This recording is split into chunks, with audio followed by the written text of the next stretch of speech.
Audio test 1 for the meeting stream.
Audio test 2 for the meeting stream.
We will start in 1 minute.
All right, I think we're almost ready to start.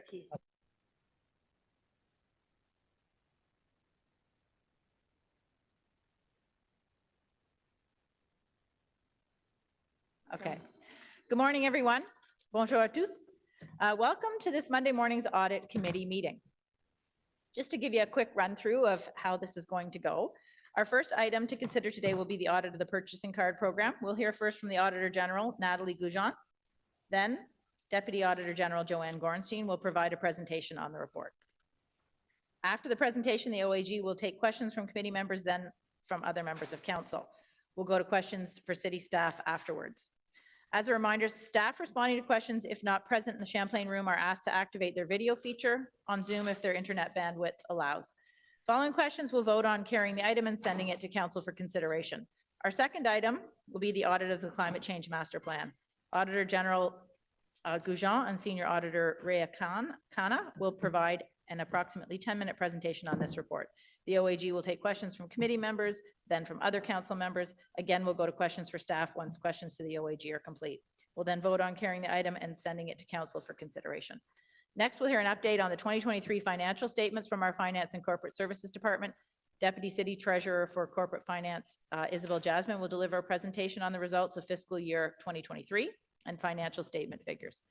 We'll then welcome staff from KPMG to present a summary of their audit findings. We'll vote to receive the report and recommend it to be sent to council.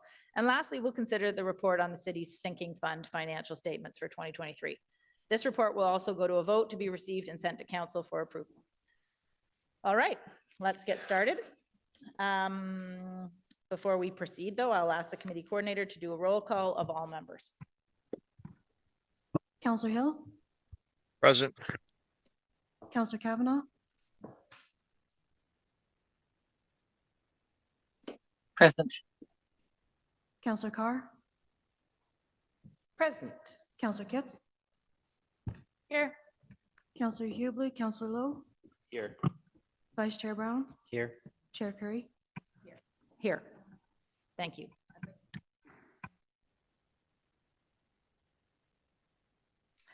All right, so declarations of interest. Are there any declarations of interest? Seeing none. The minutes, item 3.1, Audit Committee Minutes 5 from Friday, March the 8th, 2024. Are the minutes noted on the agenda confirmed? Confirmed. Confirmed, thank you. All right, item 4.1, Office of the Auditor General, Audit of the Purchasing Card Program. Merci, Madame la Présidente et chers membres du Comité de la vérification. Le premier rapport que nous souhaitons vous présenter aujourd'hui porte sur la vérification du programme des cartes d'achat. J'aimerais prendre un moment pour remercier le personnel de la Ville pour leur collaboration et leur aide soutenue pendant le cours de nos vérifications. Je vais maintenant céder la parole à la vérificatrice générale adjointe, Joanne Gorenstein, qui va vous présenter les résultats de cet audit. Prochaine diapositive, s'il vous plaît. Oh, notre présentation, s'il vous plaît. If we could share the presentation, please.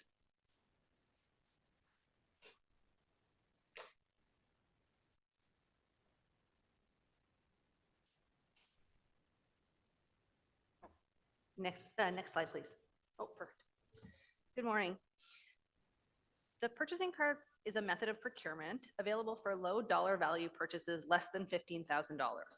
The city allows purchasing cards to be used for payments over $15,000 if made against a purchase order or other methods approved by supply services or for expedited purchases in exceptional circumstances. The city has 4 types of cards within its purchasing card program, each with its own parameters and restrictions of use. Because they are the most predominantly used, the purchasing card and the corporate card were the focus of this audit. Next slide, please. The objective of this audit was to assess whether the city has established policies, processes, and controls to effectively manage purchasing card activities, including the prudent and transparent use of funds. The audit examined the following key elements: governance, administration, compliance, and monitoring processes in accordance with relevant city bylaws and policies. The audit focused on the period from January 1st, 2022 to December 31st, 2023. Next slide, please. Now to the findings of the audit. The first finding relates to the clarity of the related policies and procedures. The procurement bylaw, purchasing card policy, and purchasing card procedures detail the purchasing card program's objectives, define roles and responsibilities for key stakeholders, and specify activation, deactivation, and reconciliation procedures, along with an escalation process for noncompliance. Established policies and procedures guide the use of purchasing cards, and our audit noted that end users generally have an understanding of expectations. While the policy and procedures offer guidance, they contain often complex and technical language and at times are not sufficiently detailed, which can lead to ambiguity in requirements. For example, neither document talks about the specific circumstances or criteria that should be met to approve exceptions to card limits and when restrictions on types of purchases can be lifted, or when a user should be requesting a corporate card versus a purchasing card. The absence of a clear and specific guidance for the administration and use of purchasing cards could lead to misinterpretation of policies and procedures, ultimately resulting in unauthorized spending or non-compliance. The second finding is related to roles and responsibilities within the monthly reconciliation procedures. As part of the current reconciliation workflow, finance officers are expected to verify whether purchasing card transactions are appropriately authorized by managers. It was noted that because the manager is performing their approval subsequent to the finance officer's review, the finance officer is not in a position to confirm appropriate authorization of the transaction at their point in the workflow. The audit found that the current order of the workflow does not allow finance officers or managers to do their roles effectively and efficiently. Reviews and authorizations can take longer to complete based on availability of supporting documentation, and furthermore, items can get missed, and this was confirmed by our audit testing. A change in workflow such that the manager authorizes the transactions, which would include the validation of the supporting documentation and coding leading to a reconciled transaction before the finance officer receives it in their queue, could result in a savings. Based on our calculations, we identified a potential savings of approximately 5,000 finance officer hours for 2023 had there been a change in the current workflow.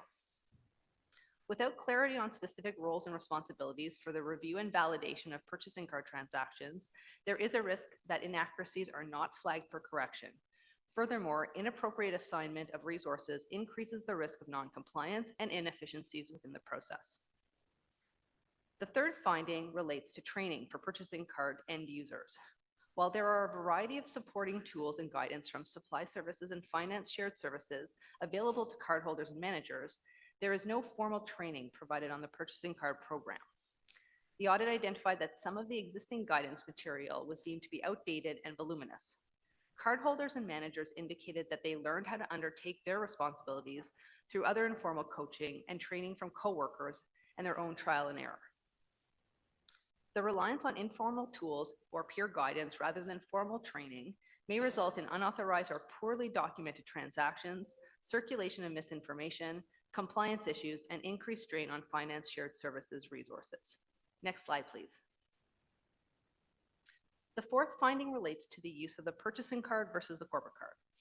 Both the purchasing and corporate cards have restrictions embedded within them for high-risk merchant categories such as gambling or jewelry stores. However, purchasing cards have additional limitations, barring transactions with travel-related providers and certain other categories such as restaurants or gift shops, which are not restricted for the corporate card. When applying for a card, managers and cardholders need to choose the card type they are requesting. However, as noted previously, there is no clear guidance on which type to select and which merchants are blocked on each card type. This lack of guidance leads to frequent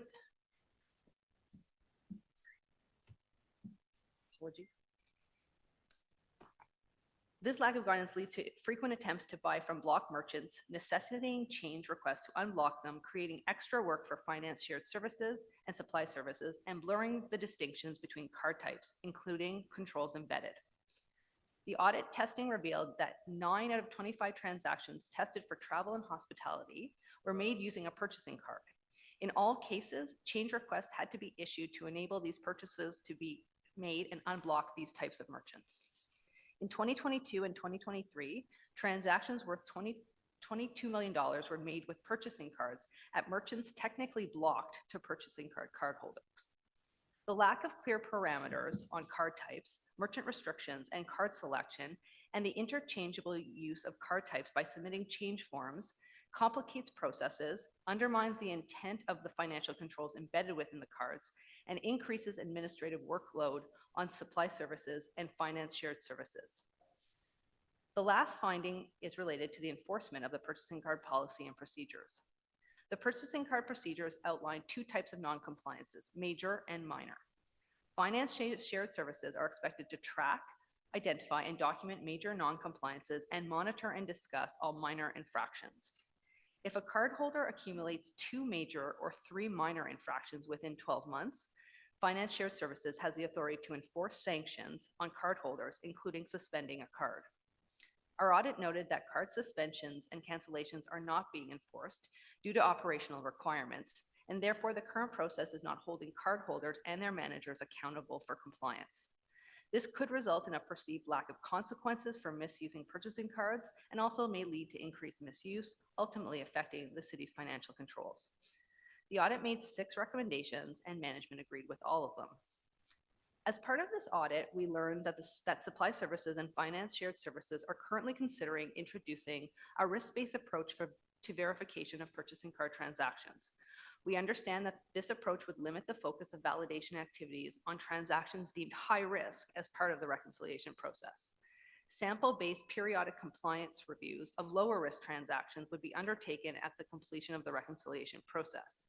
Such a shift is viewed as a way to enhance process efficiency and reduce the burden on finance officers who are currently unable to ensure full compliance and validation of transactions.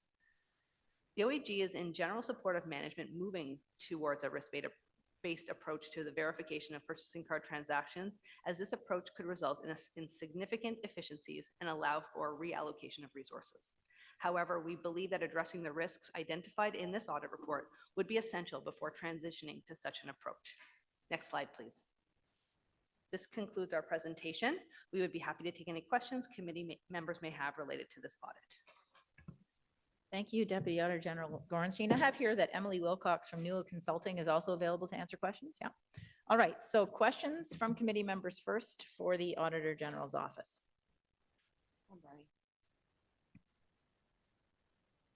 Councillor Kavanaugh. Thank you.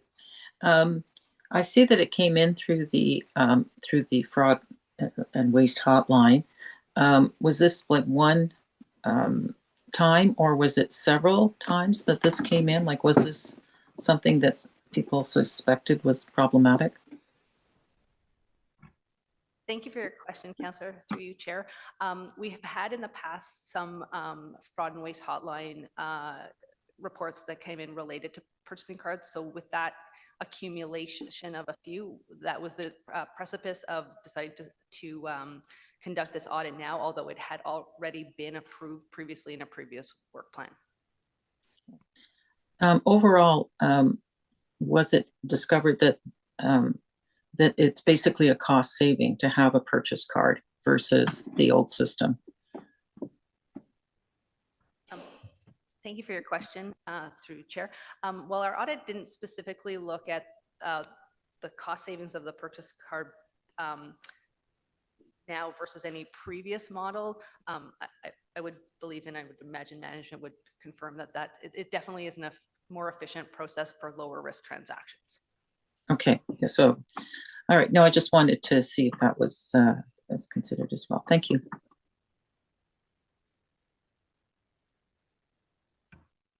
All right, I don't see any other questions for the Auditor General. Questions for staff?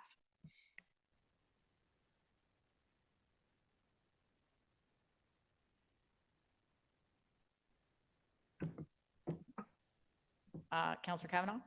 I'll just repeat my question about cost saving. Given that there's some recommendations for stricter control of purchasing cars, I just wanted to know overall if there's efficiencies with the card.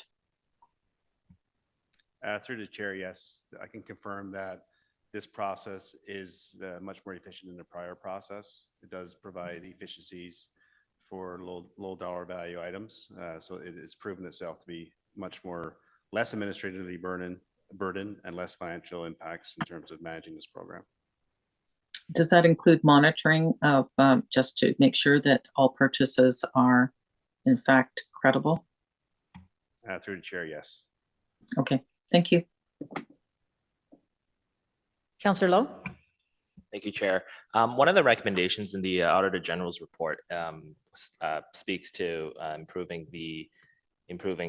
the process for escalations and mandatory training. If one of the things that they noted was a lack of resources or a difficulty using those resources to do that, how'd you carry out those recommendations that you've accepted?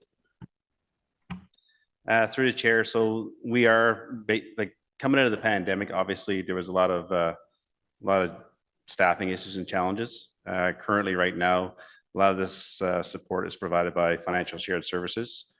We are pretty much fully staffed, and we are working on a training program in terms of going back out to the client departments, specifically on the purchasing and all the training that we do in financial shared services. We've also added a trainer in my organization, specifically focusing on training the organization. And we have another position out there that we're looking to fill as well. So we do have a compliance and training team that we're staffing up to ensure that we do go out and do that outreach and provide that back into a standard offering through our learning and development from our learning center. So on the HR side, we do have a learning center where we do have a core suite of courses that we offer the organization. And this is one of the ones that we'll be offering through that mechanism as well. Okay, thanks very much. All right, seeing no other questions, we have a recommendation to approve. So the recommendation is that the audit committee receive the audit report and recommend that council consider and approve the recommendations. Is this item carried? Carried. Carried. Carried. All right, thank you. Item 4.2. Nathalie. Merci, Madame la Présidente. Le deuxième rapport que nous souhaitons vous présenter aujourd'hui porte sur la vérification du plan directeur sur les changements climatiques. Est-ce qu'on pourrait présenter, merci, prochaine diapositive, s'il vous plaît. Before we speak about the details of our audit, I thought I'd provide some pertinent information for those listening in today and provide a little bit of context. In April of 2019, City Council declared a climate emergency. This declaration directed staff to determine climate change mitigation and adaptation priorities for the city going forward. In January of 2020, City Council approved the Climate Change Master Plan, which we will refer to during our presentation as the plan. This plan is the city's overarching framework for how it will mitigate and respond to current and future effects of climate change. The city's efforts with respect to climate change fall within two areas: mitigation and adaptation. Mitigation referring to the reduction and prevention of greenhouse gas emissions that lead to global warming, as well as adaptation, which refers to preparing and responding to the impacts of climate change and becoming more resilient for the future. The city has committed to short, mid, and long-term targets to reduce corporate and community greenhouse gases. The plan outlines how it will achieve its long-term goal of net zero by 2050, including a total of 8 priority actions to be undertaken in the short term from 2020 to 2025. During the course of our audit, there was a reorganization that was announced just this past April, impacting the ownership of the climate change portfolio. It is important to note that the findings of our audit were communicated well in advance of this organizational change. Next slide, please. The objective of our audit was to provide reasonable assurance that the city has the appropriate plans, strategies, and tools in place to support the achievement of the targets and priority actions that are outlined within the Climate Change Master Plan. The audit examined strategies, plans, and tools in place to support the climate change portfolio, including the areas of governance, stakeholder management, resource management, performance management, and reporting. It is important to note that this is the first audit that my office has conducted linked to climate change. We unfortunately had to limit our scope due to the size and complexity of the subject matter. We know there are key areas that aren't contained in this report within our scope. This was a conscious choice. Due to the maturity of the program, it was deemed important to focus on the governance, structure, and accountabilities, as these are the foundational elements that support success in the future. This level of review, we understand from our subject matter expert that's here with us, is an expectation based on best practices and frameworks. In addition, many projects have yet to progress far enough for us to assess them. Our hopes in the near future is to review further key risk areas. Next slide, please. I would like to now pass the presentation over to Ria Khanna, Audit Principal, who was responsible for leading this audit, and she'll walk you through the results of our work. Good morning, everyone, and thank you, Natalie. The first set of findings are related to strategic direction. Roughly 95% of Ottawa's greenhouse gas emissions are not within the city's direct control. They require community action and commitment to achieve the established targets. Priority 7 of the plan is focused on encouraging private action through education, direct and indirect incentives, municipal support, and advocacy for supportive individuals and private organizations by senior levels of government.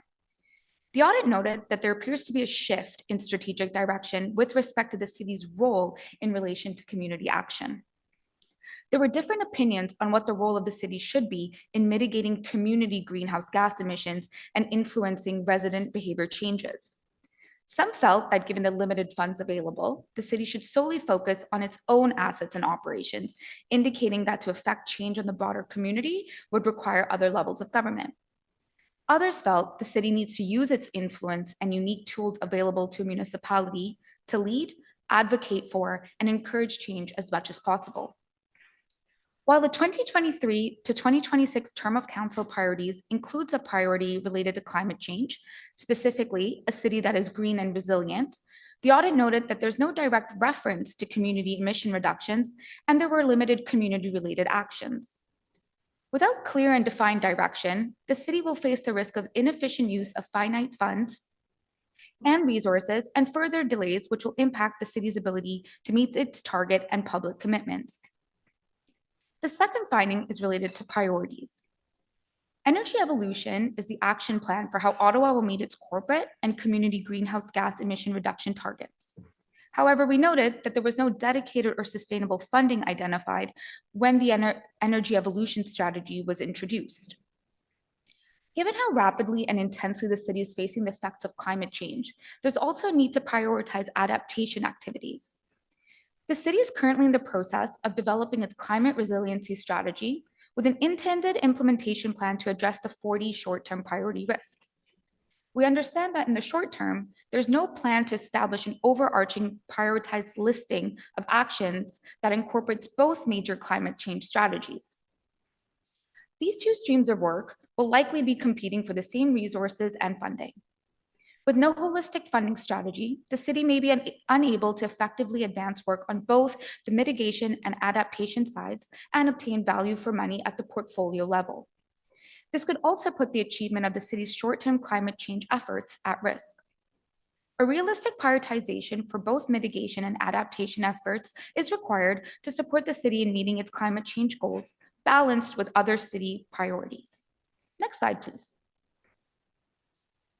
The next set of findings are related to the topic of governance. Despite it being recognized that climate change needs to be embedded in all city departments, the audit noted that accountabilities have not been fully formalized for the climate change outcomes committed to by the city.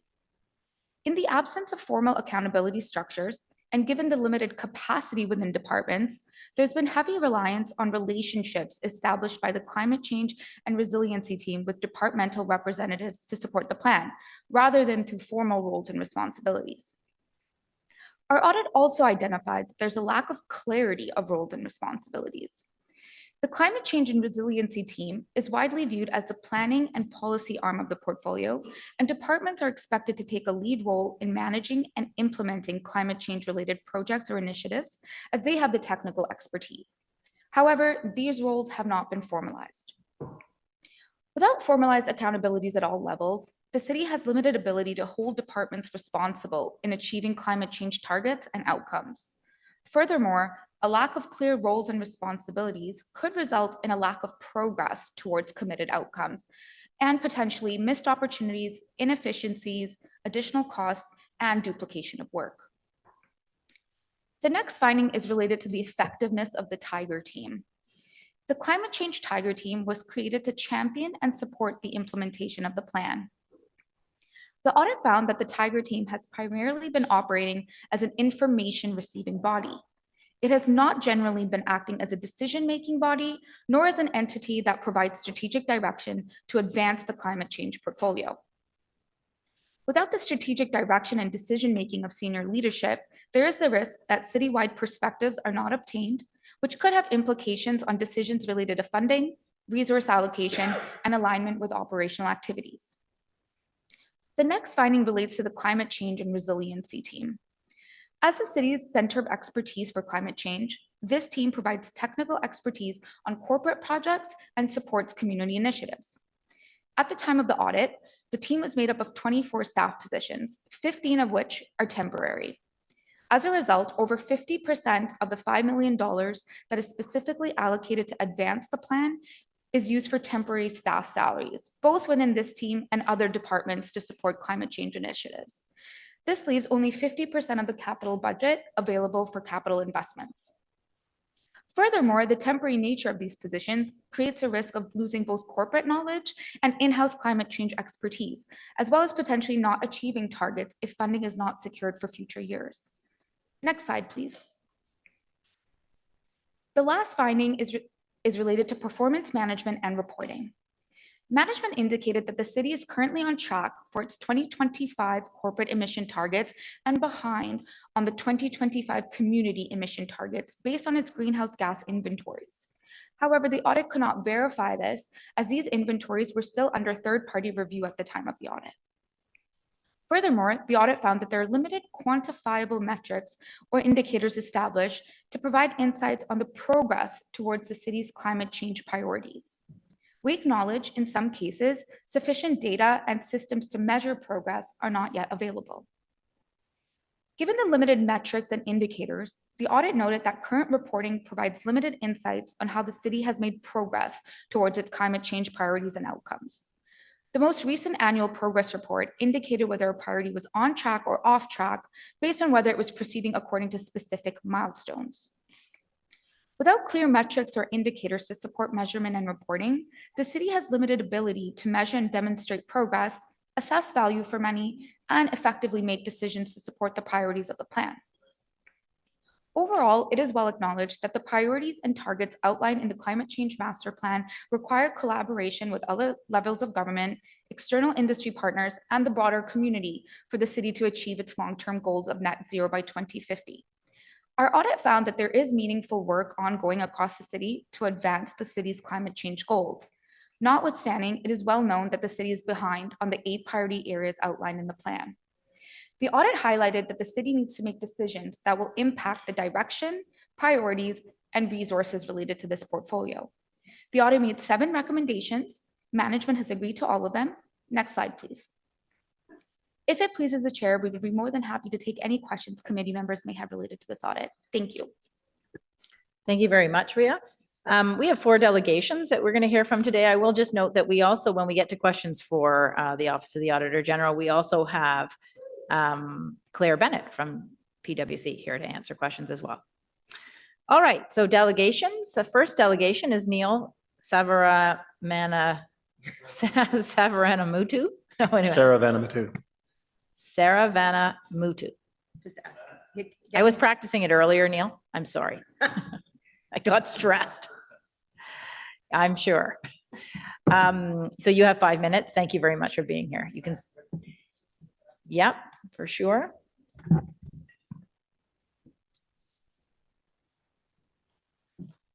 Great, thank you very much, committee. So listen, we just heard a summary of the audit. I think it could be summarized in 2 lines. We're falling short on our climate action, and the response that we've had from management is that that's okay. We're doing a reorg. Now, I don't think that's a good enough answer. I hope you don't either. It does raise some more fundamental questions. So I'd like to talk about 6 fundamental questions here. Next slide, please. The first is, when we look at this climate plan, are we looking at a burden or are we looking at an opportunity here? When I hear councillors speak about the plan, I often hear a lot of emphasis on the cost. It's a $32 billion cost, but I never hear anyone talking about the opportunity. I mean, this represents $44 billion in savings or net revenues. So I'd like, I think we need to rethink, is this a burden or is it an opportunity? Next slide, please. And this is not just me making this up. This is straight out of Energy Evolution. So the next time a councillor uses breathlessly uses a $57 billion cost number, let's remember that, first of all, that's cost by City Hall, but it's also, more importantly, cost by the community itself. But even more important than that, there's $144 billion in savings that come along with those expenditures for a net return of $87 billion.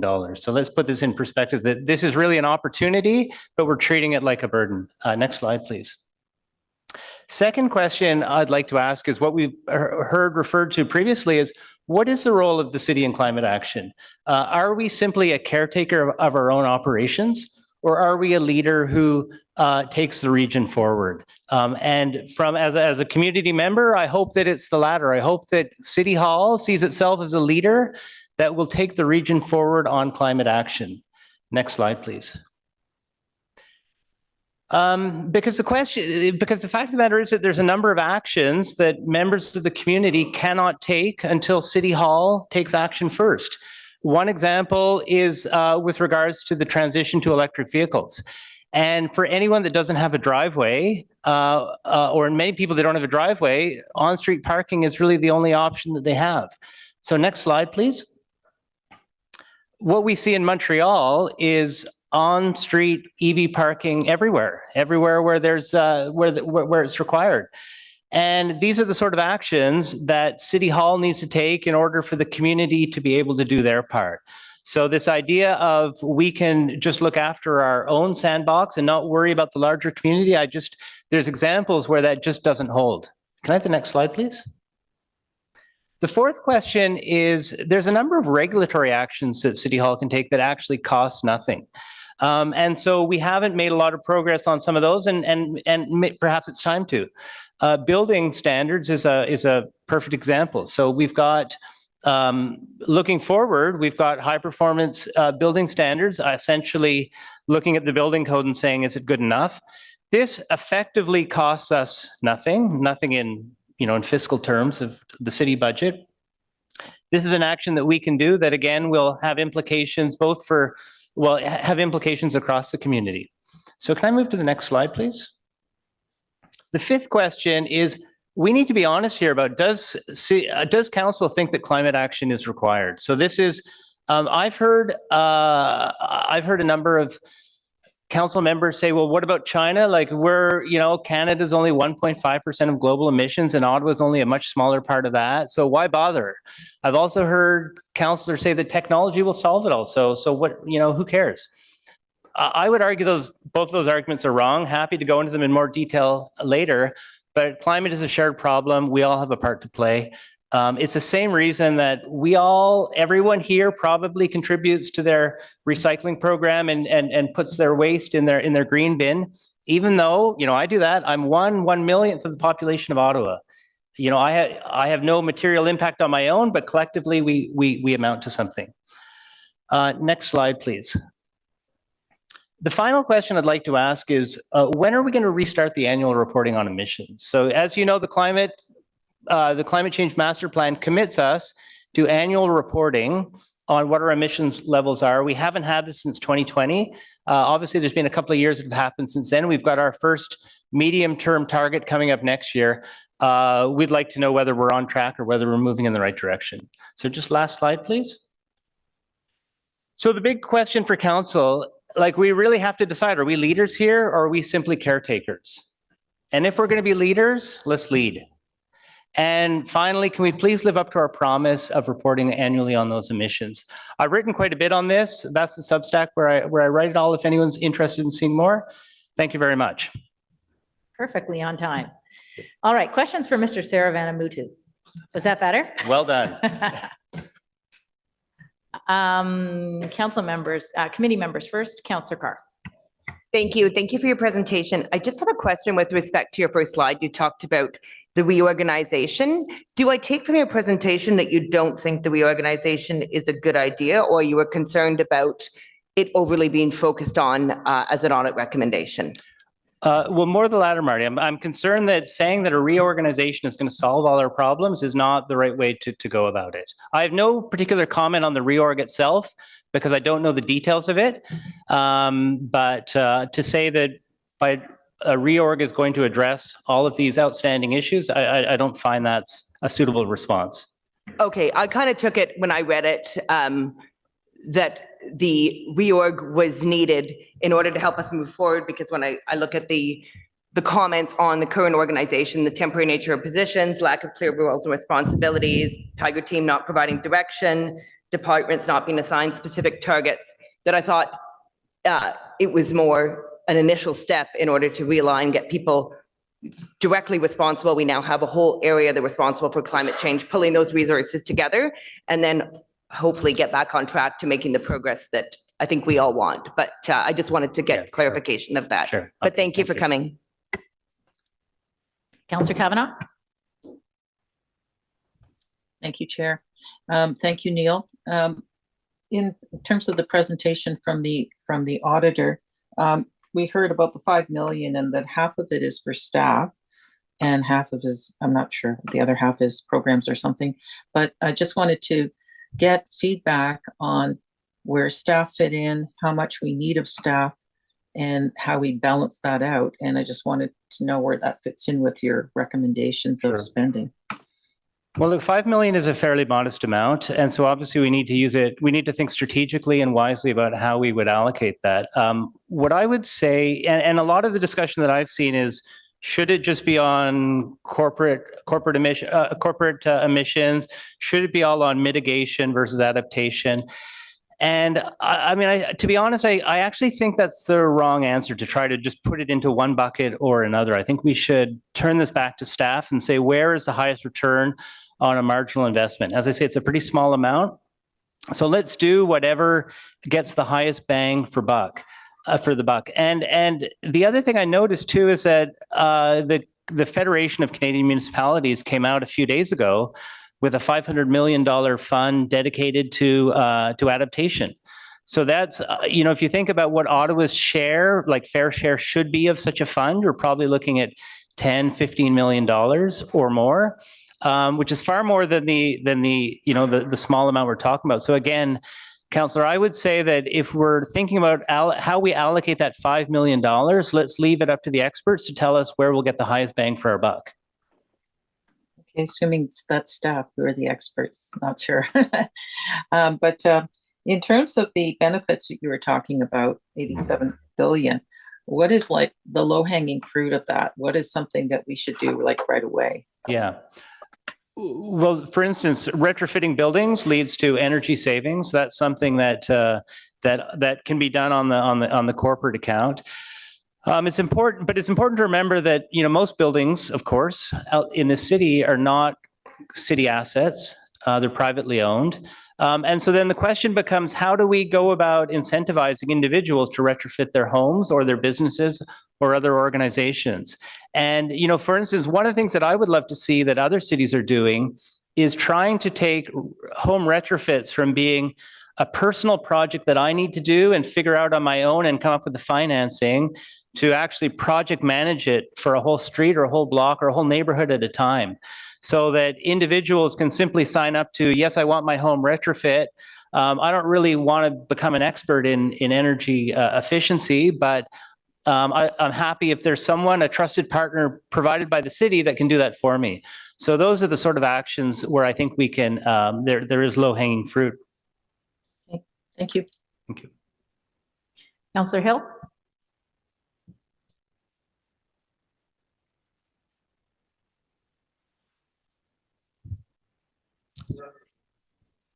We can't, are you talking? We can't hear you.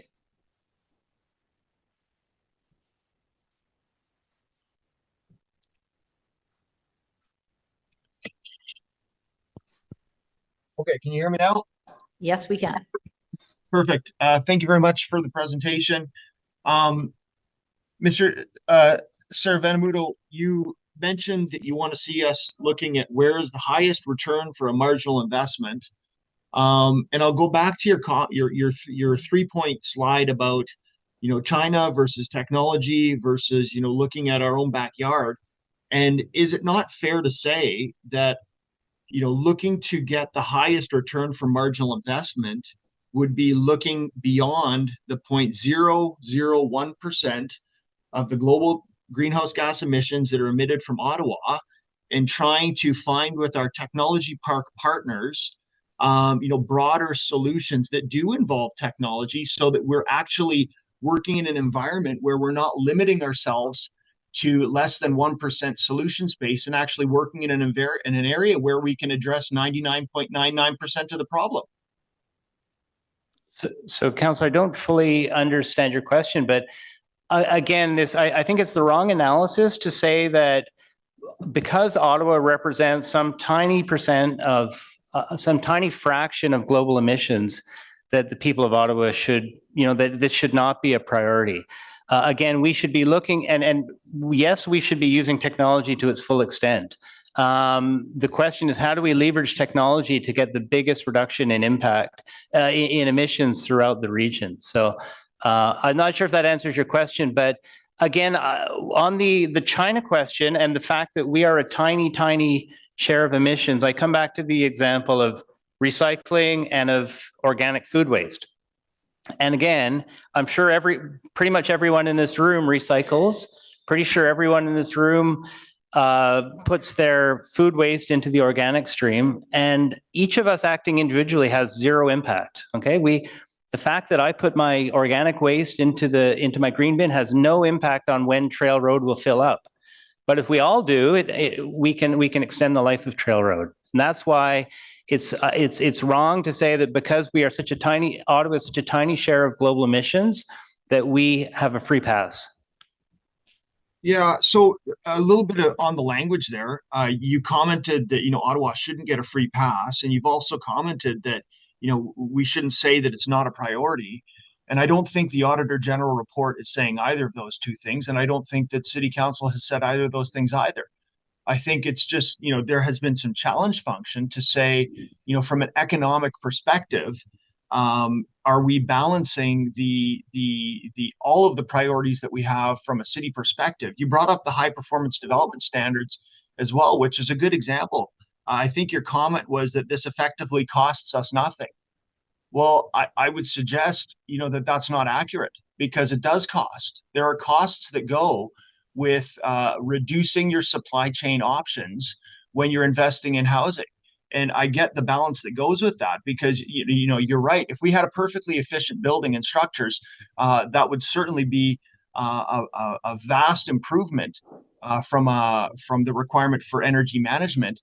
But at the same time, if we're costing builders out of the city such that they're building 90 to 120 minutes outside of the city, then having people drive to qualify into these small towns that are surrounding Ottawa and then drive on our infrastructure, that's not good for the environment either. So I do think that there is a balance that needs to be struck when we look at that. And I would also highlight that, we are looking, at this point at a harmonized building code that's going to come in from the federal and provincial governments as well. So I appreciate the comments that you bring to it, and I always appreciate the function that you raise and the passion that you bring with it. And I appreciate your time today, Mr. Saravenamuto. Thank you. Great. Well, listen, I mean, if we want to talk about, when I say effectively no cost, I'm talking about effectively no cost to the city. There might be obviously some consulting costs, et cetera, but in a $5 billion plus budget, that's marginal. You're saying that there's cost to home builders. I mean, let's not forget that this council just agreed to development charges that are significantly larger. And so what, what's the difference between those charges that you agreed to, a week or two ago versus what we're talking about now? But more importantly, with high performance development standards, there are upfront costs, but they will reduce the overall they will increase the energy efficiency of the home and reduce the overall lifetime costs of servicing that home. So it's the impact on the building industry, I don't think is quite as clear cut, and on home sales is quite as clear cut as you say. So having had a pilot in my ward whereby geothermal was used to offer a green premium to townhouses at $670,000 versus a $600,000 townhouse that had natural gas, 9 out of 10 new home buyers wanted the cheaper version because they are looking at the bottom line when they buy the house right now. And if they can't find something at cost that is reasonable, then they are going to drive to qualify. That's the bottom line. But I appreciate your time, as I said, Mr. Servant. That's Okay, all for me, Madam Chair. Sorry, we're not going to be debating back and forth here. We might be here all day, but we understand you have a difference of opinion here. But you have another question for you from Councillor Devine. Hey, Neil, thanks for the presentation. Just a couple questions. When you were talking about the potential in one of your first slides, you talked about rather than seeing this as a cost, we can see this as an opportunity. And I don't remember the figure, but you had a chart that described potential other revenues and sources of funding that might, balance out on the positive end. Can you give me a little bit more detail? Are those revenues and other sources of funding you saw tied to energy evolution, might those be revenues over a certain number of years? Because I can fully understand that there's a capital investment up front, but that it pays out in the long run, just like to a certain extent what you're talking about to every homeowner. But when you were talking about those revenues, is that something that spans out over roughly how many years, do you know? Yes, over 30 years. And you're right that typically certainly with our climate plan, there's a heavy investment over the first 10 years, and then there's a large payoff over the subsequent 2 decades. And that actually goes back to Councillor Hill's comment about a lot of people not wanting to make the upfront payments. And it actually speaks to the role of government, that city government could come in and offer financing programs to smooth that out. That's something that's entirely possible that would have a very big return, I believe. I do agree with you. I often think that the decisions that we as politicians make are not focused on tomorrow, but 25, 30 years from now. And whereas it might be hard, and I love when you're nodding your head there, and whereas it might be hard for an individual homeowner to look at those immediate costs, that is the role of government, where we can lay in place, hopefully, a better future 25, 30 years from now. Another question I have for you there, when you were talking about, do we see ourselves as caretakers or as leaders in a regional area? May I assume that the analogy you're making there is whereas the caretaker option is the city minding its own corporate assets, but the regional leader is the city taking a leadership role in the 95% of GHGs that come from community action? That's exactly right. I mean, if we think about other large organizations in the city, so as you mentioned, the city accounts for 4 or 5% of total emissions. Think about an organization like Walmart. They probably, I'm guessing, they probably account for a couple of percent of global emissions. Of local emissions from their operations throughout Ottawa. So the question is, are we just like the same as Walmart? Is the city of Ottawa no different than Walmart? Do we not have a different responsibility, a different role to play? Of course we do. We are the local government. We are the leaders of this city. And I suppose the question I had from that, when you were saying that, does the city see itself as caretaker or as leader, is it your understanding from the AG report that the AG report itself was leaning in one direction, or are they themselves asking that same question? Well, the AG report is very clear that we are not doing enough on mobilizing and helping community action. So in that sense, I believe that my interpretation of the AG report is that it's obviously it's important that we look after our corporate emissions. But we have, our plan says we will also play a catalytic role in the other 95%. And the AG report is pointing out that we're falling short on that front. quite true. And oftentimes when, individual homeowners, they often do look to government, say, well, what are you going to do to make this easier for me in the first place? Going back to your overall comment about the response from management in the report itself, I did see your point to a certain extent. I, like many of my colleagues, are eager to see the tangible benefits that come from a structural reorg, but I do share the point you made in that it did seem that the response from management was lacking only in the fact that it seemed like every response to recommendations was just a reiteration of we're going through a reorg, rather than offering a substantive response to each recommendation. My last question, going back to the roles that cities can play. So on high performance development standards alone, are you aware of other cities in Canada, even in Ontario, that have taken a proactive response on building retrofits? For example, I think Toronto's had high performance development standards in place for 20 years. Guelph has standards in place. Are you aware of any tangible benefits from cities that have had these retrofit programs in place for a lengthy amount of time? Well, if we look at the Canadian context, Vancouver has had these programs in place for a long time and has been a cornerstone of much of their climate action. We've seen Toronto making some great progress. We've seen Montreal making great progress too. So the three major cities in Canada have all adopted this and run with it in some cases for many years. And so I can appreciate that we haven't moved forward on it because of discussions with the provincial government and potential actions from the provincial government, which never quite materialized, but the time to move forward on them is now. And from those other Canadian cities that are taking a leadership role and being seen as leaders nationally and internationally, do you know whether those cities, the leadership behind those cities, have taken a similar, well, for lack of a term, what about China response? Or are those cities putting that aside and does it seem like they're being responsible for their own actions?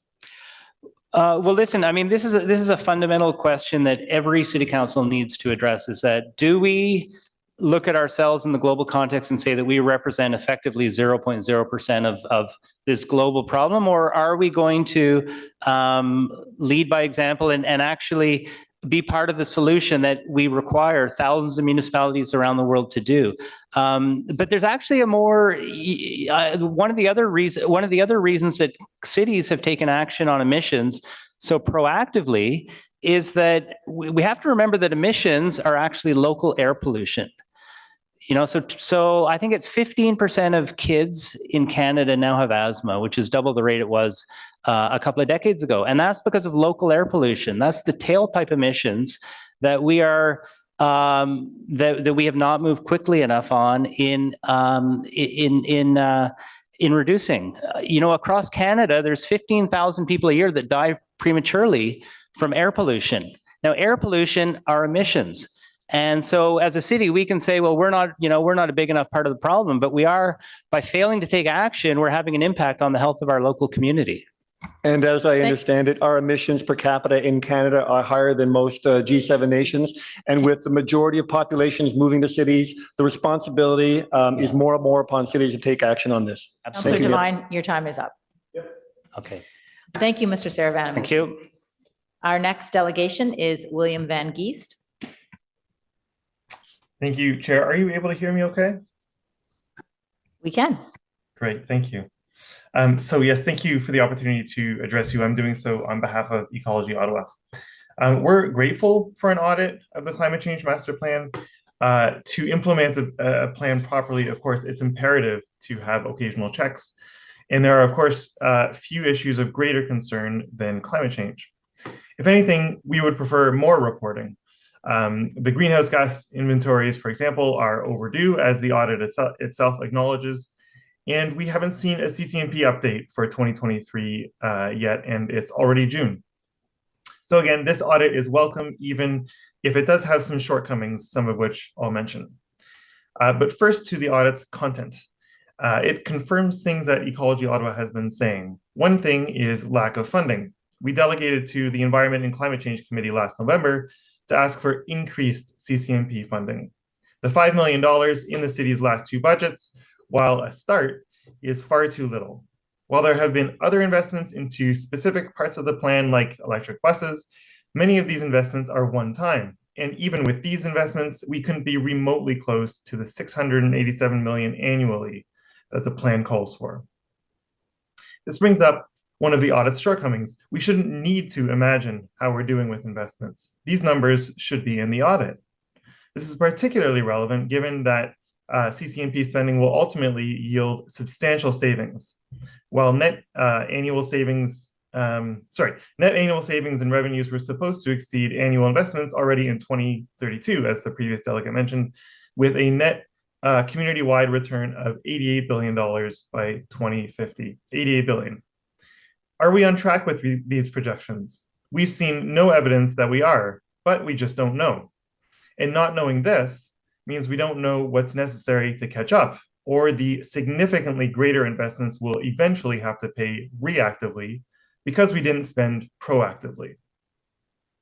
The audit also observes a misalignment between the CCNP and Council's desires, as the presentation mentioned earlier. This partly relates to Council's decision last December, one that staff and groups like Ecology Ottawa opposed, to focus our efforts on corporate emissions, even though they're only 4% of our total emissions. It's no wonder then that management thinks that we won't meet our community emissions targets, the other 96%. But the audit didn't observe the misalignment between Council's will and the public. Ottawans strongly support climate action. For example, our petition on climate change last summer, as wildfire smoke blanketed our city, received 1,200 signatures, and another 600 emails were sent to Mayor Sutcliffe and councillors. Moreover, the motion that I just mentioned was walked on to committee, which means that Ottawans had no opportunity to address the committee on it. Still on the topic of misalignment between council and the public, it's strange that the audit took the term of council priorities as its reference point, since they incorporated no public input whatsoever. The reference point should have been the official plan, which involved extensive public consultation and even the province's approval.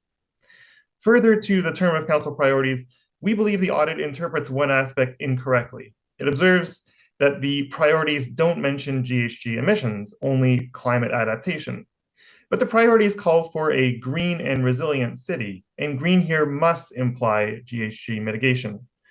To be sure, this is a problem with the priorities, which should have used precise language. We're concerned that if the audit's interpretation of the priorities is permitted, it could be an excuse to not mitigate greenhouse gas emissions, which of course is a crucial part of climate action. So I would ask that staff confirm that green in the priorities indeed includes mitigation. Finally, management's response to the audit's 7 recommendations. These are unacceptably slow. We're to expect a governance framework in Q4 of this year, a prioritization framework by Q2 of next year, and a funding and resourcing strategy by Q4 of next year. This does not, I think you'll agree, align with the climate emergency that Council declared in 2019. We urge action commensurate with the severe threat that climate change poses. Thank you. Thank you, Mr. Van Gies from Ecology Ottawa. Questions from committee members to the delegation, Councillor Carr. Hi, thanks, William, very much for your presentation today. I'll just make a comment. I don't know if it's really a question or more of a comment. With respect to your comment about the lack of reporting and also about the timeframes, I think it will be important for me to clarify during staff questions as to what activities we can expect during the timeframes that they are coming to, that they are redoing the budget, that they are reprioritizing, because it's not clear to me what activities will be ongoing in support of the climate change master plan during that time. Because certainly I hope that we can continue the progress we are making and not slow that down. I'll also mention, you mentioned about the official plan not being noted in the audit. That was something that really stuck out to me, given that the official plan is such a critical tool in terms of climate adaptation and climate mitigation.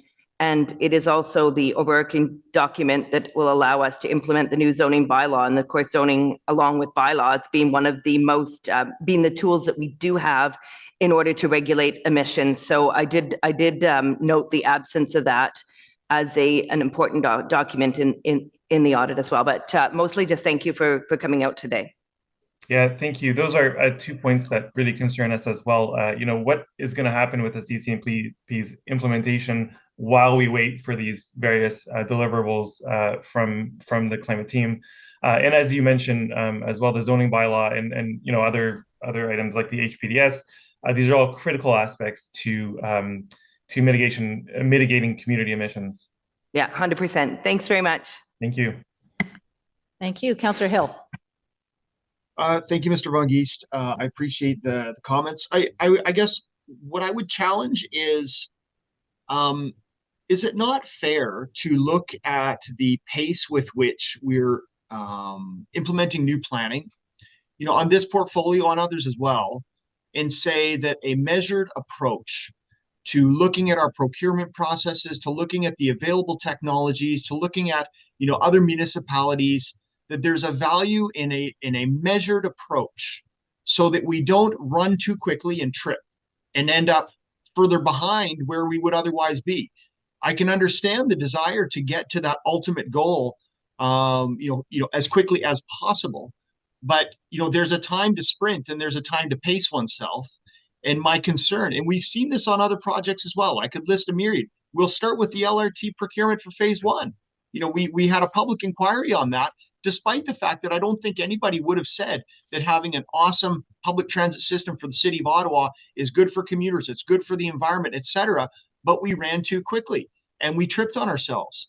And one of the concerns that I have when we look at the vast expanse here that we have in terms of investment vision is to make sure that we get it right. We've invested a ton of money, both at all 3 levels of government, in our electric bus system. We need to make sure that system is a good system. We need to make sure there's off ramps in there in case that there are problems, but we need to make sure for the taxpayers and for the transit riders, that's a good system. And going quickly is putting us at risk financially of getting ourselves into another boondoggle. And so that is my concern when we talk about pacing. And so I appreciate your interest and engagement on wanting to go quickly, but I just wanted to offer that as a comment, Mr. Van Geest. Feel free to come back at me if you wish on the issue of, that balance between fiduciary responsibility, a measured approach, and the pace to address the crisis. Yeah, thanks for your points, Councillor. And obviously, I appreciate your position as one of the decision makers, of accountability on all the expenses, all the investments that council makes. I would say in response, climate is a little bit different. This is an emergency situation, as council itself declared, right? And climate change doesn't wait for us. We can do with another, say, year of delay in LRT service. Which is actually currently happening. And there aren't massive kind of societal losses. We've seen tornadoes. We've seen in your own ward even. We've seen flooding. We've seen the wildfire smoke blanketing our city. We can go ahead and delay, but all of the the costs that those are going to incur are only going to increase. So, we have a choice to work proactively now, or pay a heck of a lot more on a reactive basis later. It certainly seems like the effects of climate change are accelerating. I realize that, measuring that on a global scale is a tricky thing. But again, I think the emergency nature of climate change demands that, we do better than a measured approach. And also say that $5 million to implement the CCMP is not, even if a lot of that, ended up being going to measures that were less impactful, $5 million is a very, very small sum compared to, for example, the road widenings that we're doing in the city, right? So I think we can afford to take more than a measured approach, really a proactive approach. And I think the financial returns themselves will prove that to be the right approach to be taken. Thank you, Mr. Van Geest. All right, so our next, thank you for coming to delegate today. Our next delegation is Angela Keller-Herzog from Cafes. And you have some slides for us that we'll get up there.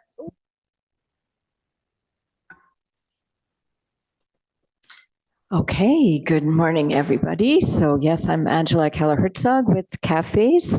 Next slide, please. So this is our first time at Audit Committee. I know many of you, but it's always great to have a first time for another committee.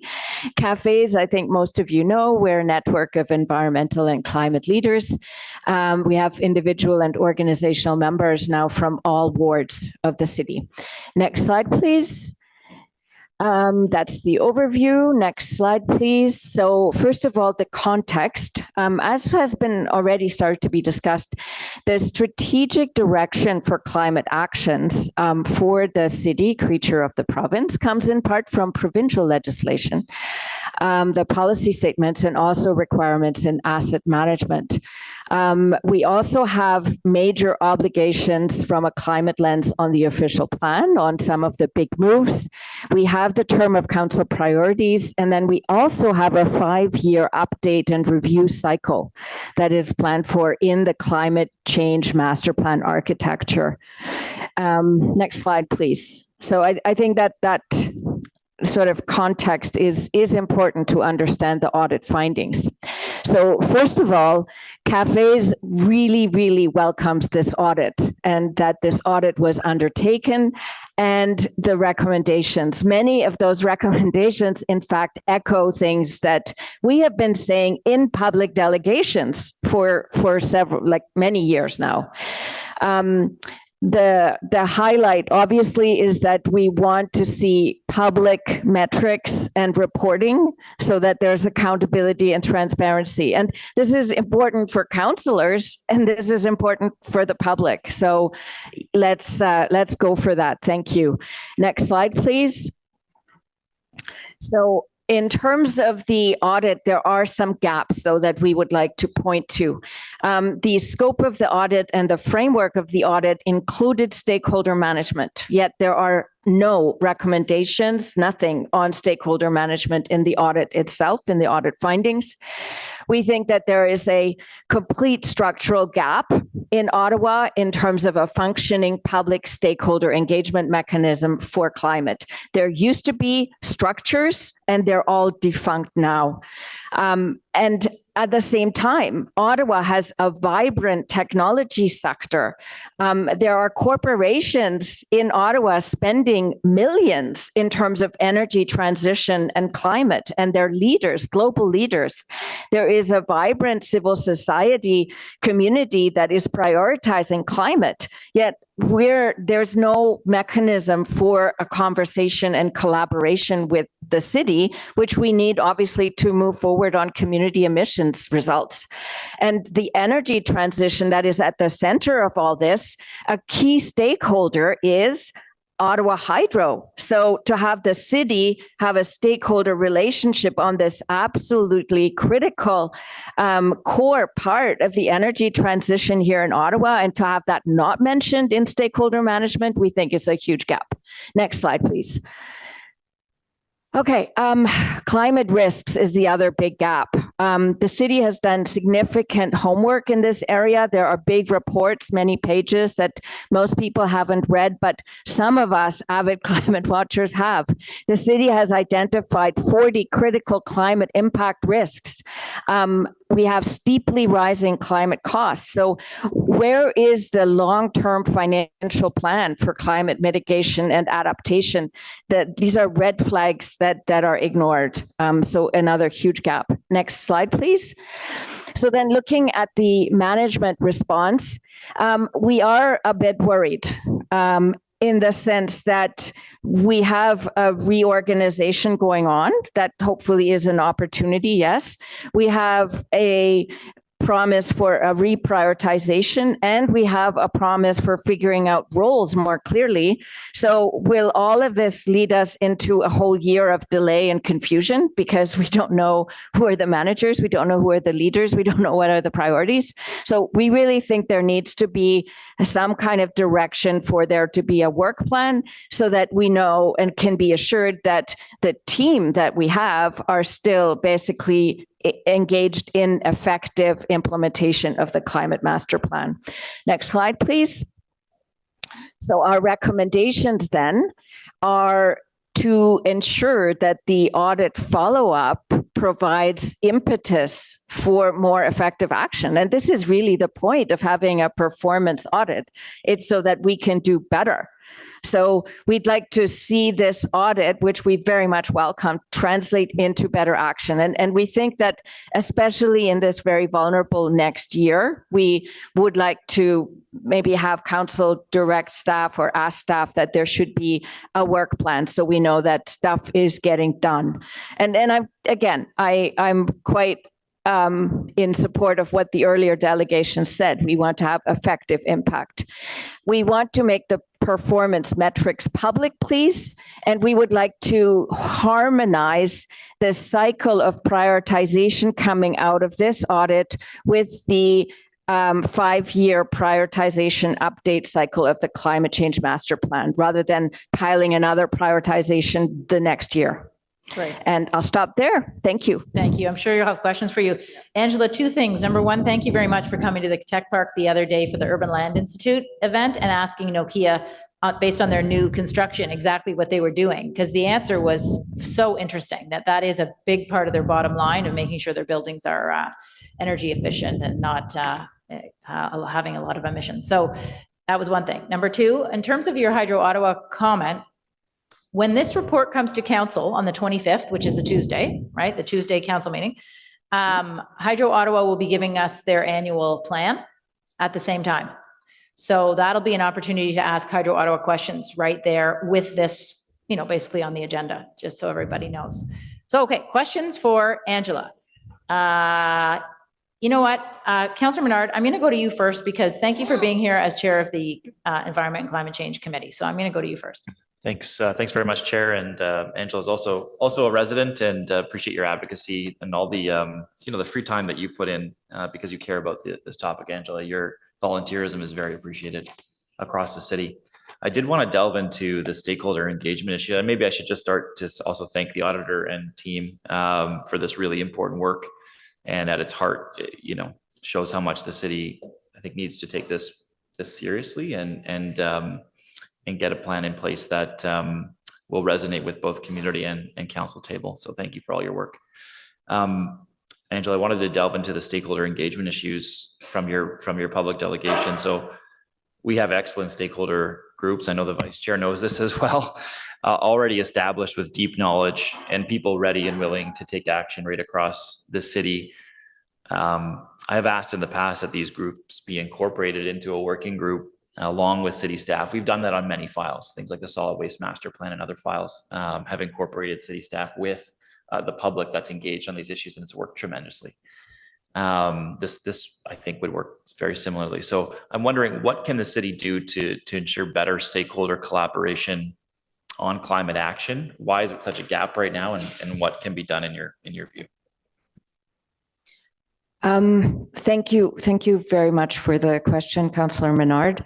So I'll answer at 2 levels. I think that firstly, like structurally, right now we are at this interesting situation of a complete vacuum, because we used to have the Environmental Stewardship Advisory Committee, right, which advised the Environment Committee and Council. That has been discontinued.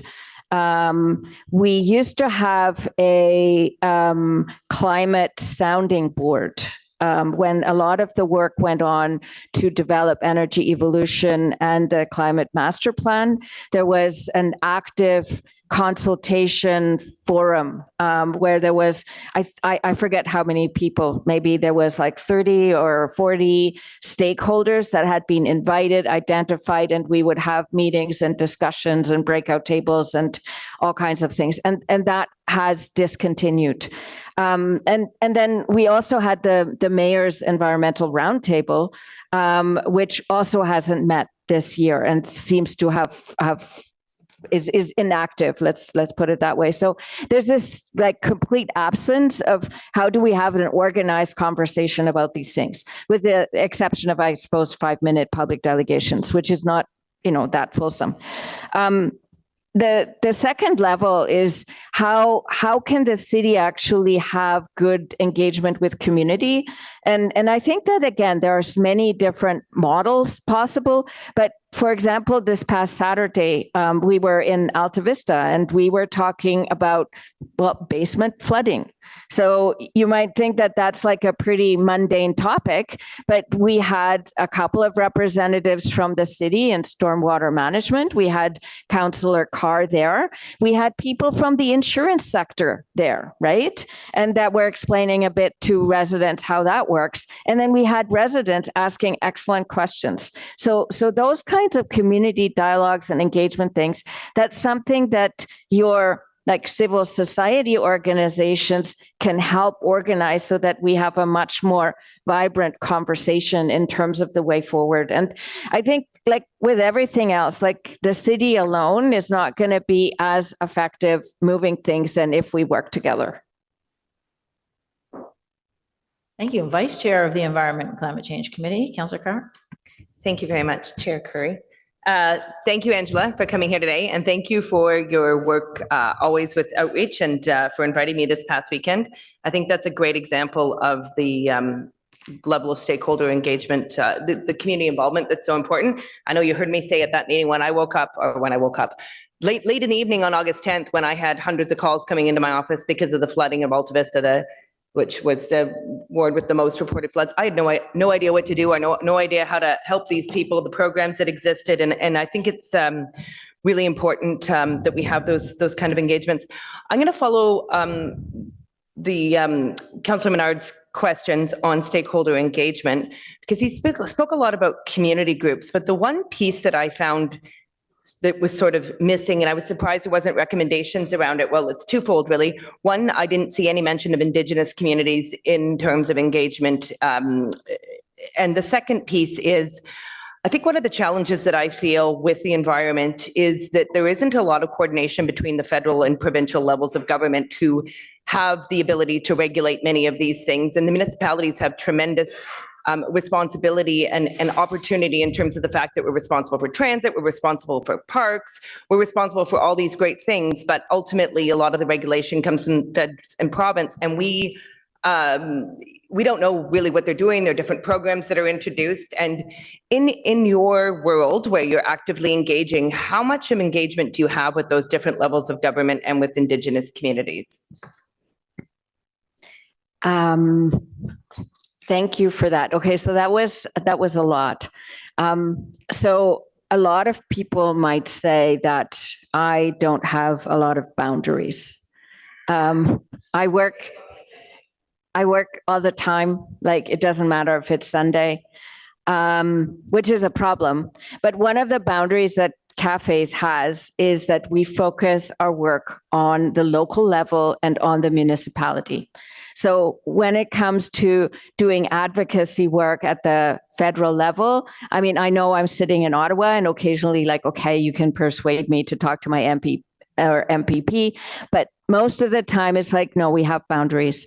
And actually, I think the same thing is true for the city, right? So we have to be aware which tools are in the city toolkit, what the city can effectively impact, right? And yes, we have to understand how that relates to actions by other government levels, and we can have funding, which we can use to leverage. So we're working in the larger context, but we need to focus on what we can do here locally. And I think that what I've read is about 50% of climate action and emissions and adaptation is municipally controlled, right? So this whole thing about the 95-5 on the emissions front, it's a little deceptive statistic, right? Because let's take the example of transportation. If the city offers active transportation options that are safe so that you can be, say, like an older person that's not like a crazy risk taker teenager, but you can still use a bicycle to, get from point A to point B if you're in the inner urban area. Or if you want to use public transit, is that an option for you living in a suburb? My mother lives in a rural area, and where she lives, there is public transit in the rural area. This is in British Columbia. So there's options where we can have systems change and changes in what is convenient and possible for citizens. And those changes can only be made by the municipality. Those are not within the individual control of people. And these are not federal or provincial things. So I think that's what we need to focus on in this climate master plan. And it's a big scope. And lastly, I don't want to ignore the question on the Indigenous dimensions. So the City of Ottawa has a protocol in terms of our Indigenous relations, which mostly focuses on ceremonial, cultural, and maybe some artistic protocol. And if you wanted to be really ambitious, I think that in the governance review, you would start talking to staff about maybe we should have an environmental dimension to that cultural protocol with the Algonquin Nation. That would be very exciting ambition. Perfect. Yeah, that's a great suggestion. Thank you very much for coming today. And I'll just mention, you also talked about community missions and the importance of public reporting. I think you talked about how important that is. I think that is something that, trying to wrap my head around how can we possibly report about what's going on in the community and how it's helping Ottawa overall. And I think of the example of hospitals. I think hospitals are like the second biggest emitters of carbon, but we've got the brand new campus being built with the district heating plant. I was just at CHEO 3 weeks ago. They just got $1 million to completely retrofit their systems. I mean, these are things that are going to make a big difference to our community emissions, but how do we capture all of that activity that's happening in terms of our reporting out? You want to say something? It's actually dead simple. Like, you just get the utility bills that, like, when you get your gas bill, gas is a fossil fuel, like for anybody that was forgetting that. And you just figure it out from that, right? And you don't have to have like weird models with weird parameters, but you go with the actuals, and there's also stats about how much gas like we're buying, right? There's like fuel reports. There's some private sector outfit. You can download them. City has a subscription, I'm sure. So the basics of our energy consumption, you can actually get the actual data, and I know there's a lot of complication when it comes to carbon accounting and yada, yada, yada, but Ottawa is not the only city. Everybody on the planet is doing this, and the city has reported on emissions before. So it's actually like the bulk of it to find out whether the city's community emissions are going up or down. It's a couple of transactions. And again, yes, you have to have a good relationship with your Enbridge and your hydro and get over the privacy concerns and all that. But then it's simple. It's great to have delegations. We're doing the Lansdowne audit next meeting, so I expect we'll have lots then too. But thank you. Yeah, thank you. Councillor Devine. Thank you, Chair. Angela, you're a volunteer, right? Mostly. Well, you dedicate a lot of hours in a volunteer capacity. Your passion is off the charts. Your insight and expertise is extremely valuable. On the subject of stakeholder engagement, I can't think of a smart, effective, responsible organization that would not want to capitalize on the value that persons such as yourself, experts from Ecology Ottawa, persons like Mr. Saravanamatu, I cannot think of an organization that would not want to grab that amount of care and use it for the full benefit of the corporation that embraces people like yourself. So on the subject of stakeholder engagement, I very much appreciate it whenever I hear any delegate or a council member speaking, and I'll see some of our auditors, whether you know it or not, nodding your head. That's sending signals to me. So when you were talking about stakeholder engagement and that there's a gap in stakeholder engagement from the public, and I see auditors nodding their head, that makes me think, all right, there's something that we're clearly missing here. I do believe that climate change is an all hands on deck aspect. I believe that the best government collective action is when that communication is a two-way street. I think Councillors Menard and Carr spoke to this, but when you said in your comments that there used to be structures in place for public stakeholder engagement on climate, were you referring specifically to, I think you said the Environmental Stewardship Advisory Committee? And if so, how long ago was that body in place? last term? So I mentioned three formal the mayor's mechanisms. group. So the ESAC, the Stewardship Committee, which has been discontinued by the first kind of round of the governance review mechanism that we have. And then secondly, there used to be a sounding board that the Climate Resiliency Unit used to run. So it was an active stakeholder conversation, including hydro, by the way. And then the other thing was the mayor's environmental roundtable. So these were all three formal structures that right now are defunct. So if they are defunct and if there is a current gap in public stakeholder engagement, I'm not sure how granular AG can get in the recommendations. So I'm not sure whether or not there's agreement from the Office of the AG about resuscitating some of those bodies. I don't mind asking you questions about that, about whether or not you would recommend the resuscitation of those bodies, whether that process is in place or not, and whether or not staff would accept it. I very much appreciate that if we have declared in our term of council priorities that Ottawa be a green and resilient city, and if there is value in that kind of stakeholder engagement, I would certainly love to see it within the rest of the term of council priorities. I am very enthusiastic by what might come of, for example, the Rural Summit, where there's been an extensive consultation with residents to address what is identified as a key issue, and actions will come of that. I'm not sure when that summit is over, but if Ottawa has a vacancy on its summit calendar sometime in the next few years, perhaps if we have identified that climate is a problem that we all must grapple with, then perhaps that is the next summit that the City of Ottawa takes on. Thank you, Chair. Thank you. Thank you very much. Our next delegation is Joan. Teresa. Oh, sorry, Teresa had her hand up for you, Angela, sorry. Thank you. Thank you, Chair. I put it up while Sean was speaking, so you may not have seen me. Thank you. Just a closing, I guess I'll be the last one. Angela, thank you. One of the issues that bothers me is community action and how we define it and how we get to it. And I see you sort of approach things very pragmatically and in terms of just getting to people. It was raised earlier that people were not interested in buying energy efficient homes, for example, because they were too expensive. But it feels like there's a bit of a gap there in terms of understanding long-term gains and just in general, like reaching out to people. That's what we really have to do, and it's a massive job. We've got 1 million people. I appreciate you just had that meeting with people in Alta Vista, very practical, and that's the kind of thing that people want to know about because it affects their bottom line, their homes.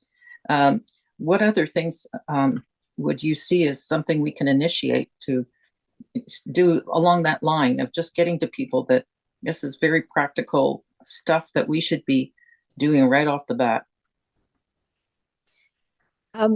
Thank you for the question. I think that in our climate communications, both for NGOs like ourselves and for the city, we need to unpack it to these practical, relevant, relatable things, right? And then we need to figure out how do we make it more convenient for people to have a better solution and better outcomes, right? So when we're thinking about the green bins, for example, right, and the multi-unit residential buildings, how do we have better public engagement so that, you know, people will work with that system better? How is it that we can help maybe the building owners do retrofits so that the green bin and the organic waste can fit into their waste management solution, right? So there's quite a lot of practical things. And if you look at the climate change master plan, right, it's sort of like a system of Russian dolls where you have the big master plan and then that unpacks to the 8 recommendations, and then energy evolution unpacks to 20 subsectors of intervention. And so you have to kind of like really do your homework. But after about 3-4 steps, you get to these very practical things that are of concern to our residents. And that can be the basement flooding, it can be the green bin, it can be the transportation, having a working public transit, having safe, active transportation, having options there. And I think that the adaptation and risk area, we have critical infrastructures like our drinking water, for example, right? And we know that Ottawa gets those of us who get piped drinking water, we get it from the river, right? And there's a drinking water intake and plant there at the river. So if the river starts flooding again, related to climate impact, we are expecting that. Have we hardened that infrastructure? Are we prepared for that? Or are we going to have some kind of devastating disaster crisis where we have to truck drinking water to the million residents? So it's practical things like that we can think through and that we can prepare for. And that if we don't do our homework, there's going to be a price to pay. I think I'll stop there, but there could be so many different examples. Actually, I'll say one last thing on the high performance development standard and building better. Some of those solutions are to do with financial intermediation, and Councillor Hill actually knows this very well. And he has introduced a motion to look at this. The problem is that home buyers, especially younger ones, I guess, they look at the purchase price and they don't look at the life cycle operating cost of the house that they're buying. So if there could be a second mortgage that says, hey, if you're willing to buy a greenhouse, this will spread your operating costs over time, and we're going to help you with that front end expense.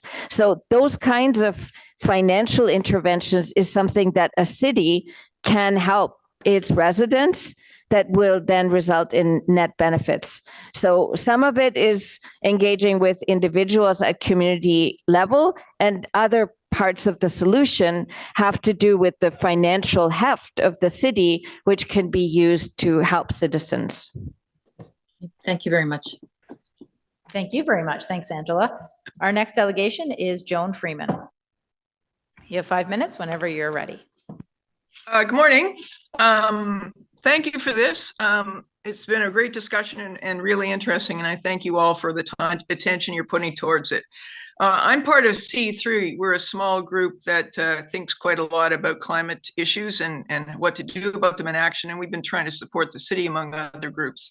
In our group, we sent you a written submission on Friday, and I'm appearing here simply because you may have questions. It came in, you don't have much time to read it, it's over the weekend, and this is an age of misinformation, and we certainly don't want to cause more. We want our messages to be clear and understood. I just want to say at the outset that we support the recommendations of the Auditor General, which basically I interpret to be saying that the city cannot continue its business as usual approach without putting us all at high risk.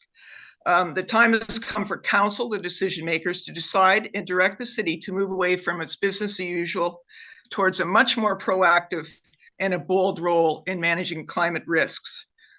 3 general points, and then if there's any questions, fine. If not, that's great. First is the number.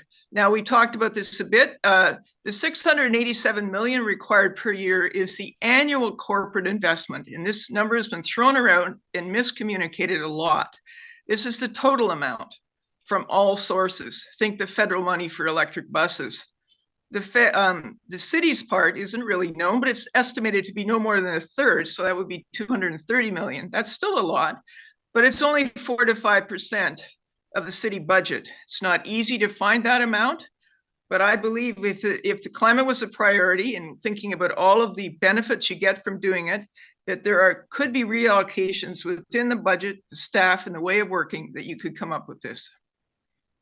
The second point is that the audit findings and a lot of the city climate plans are a bit like warning lights in a car dashboard.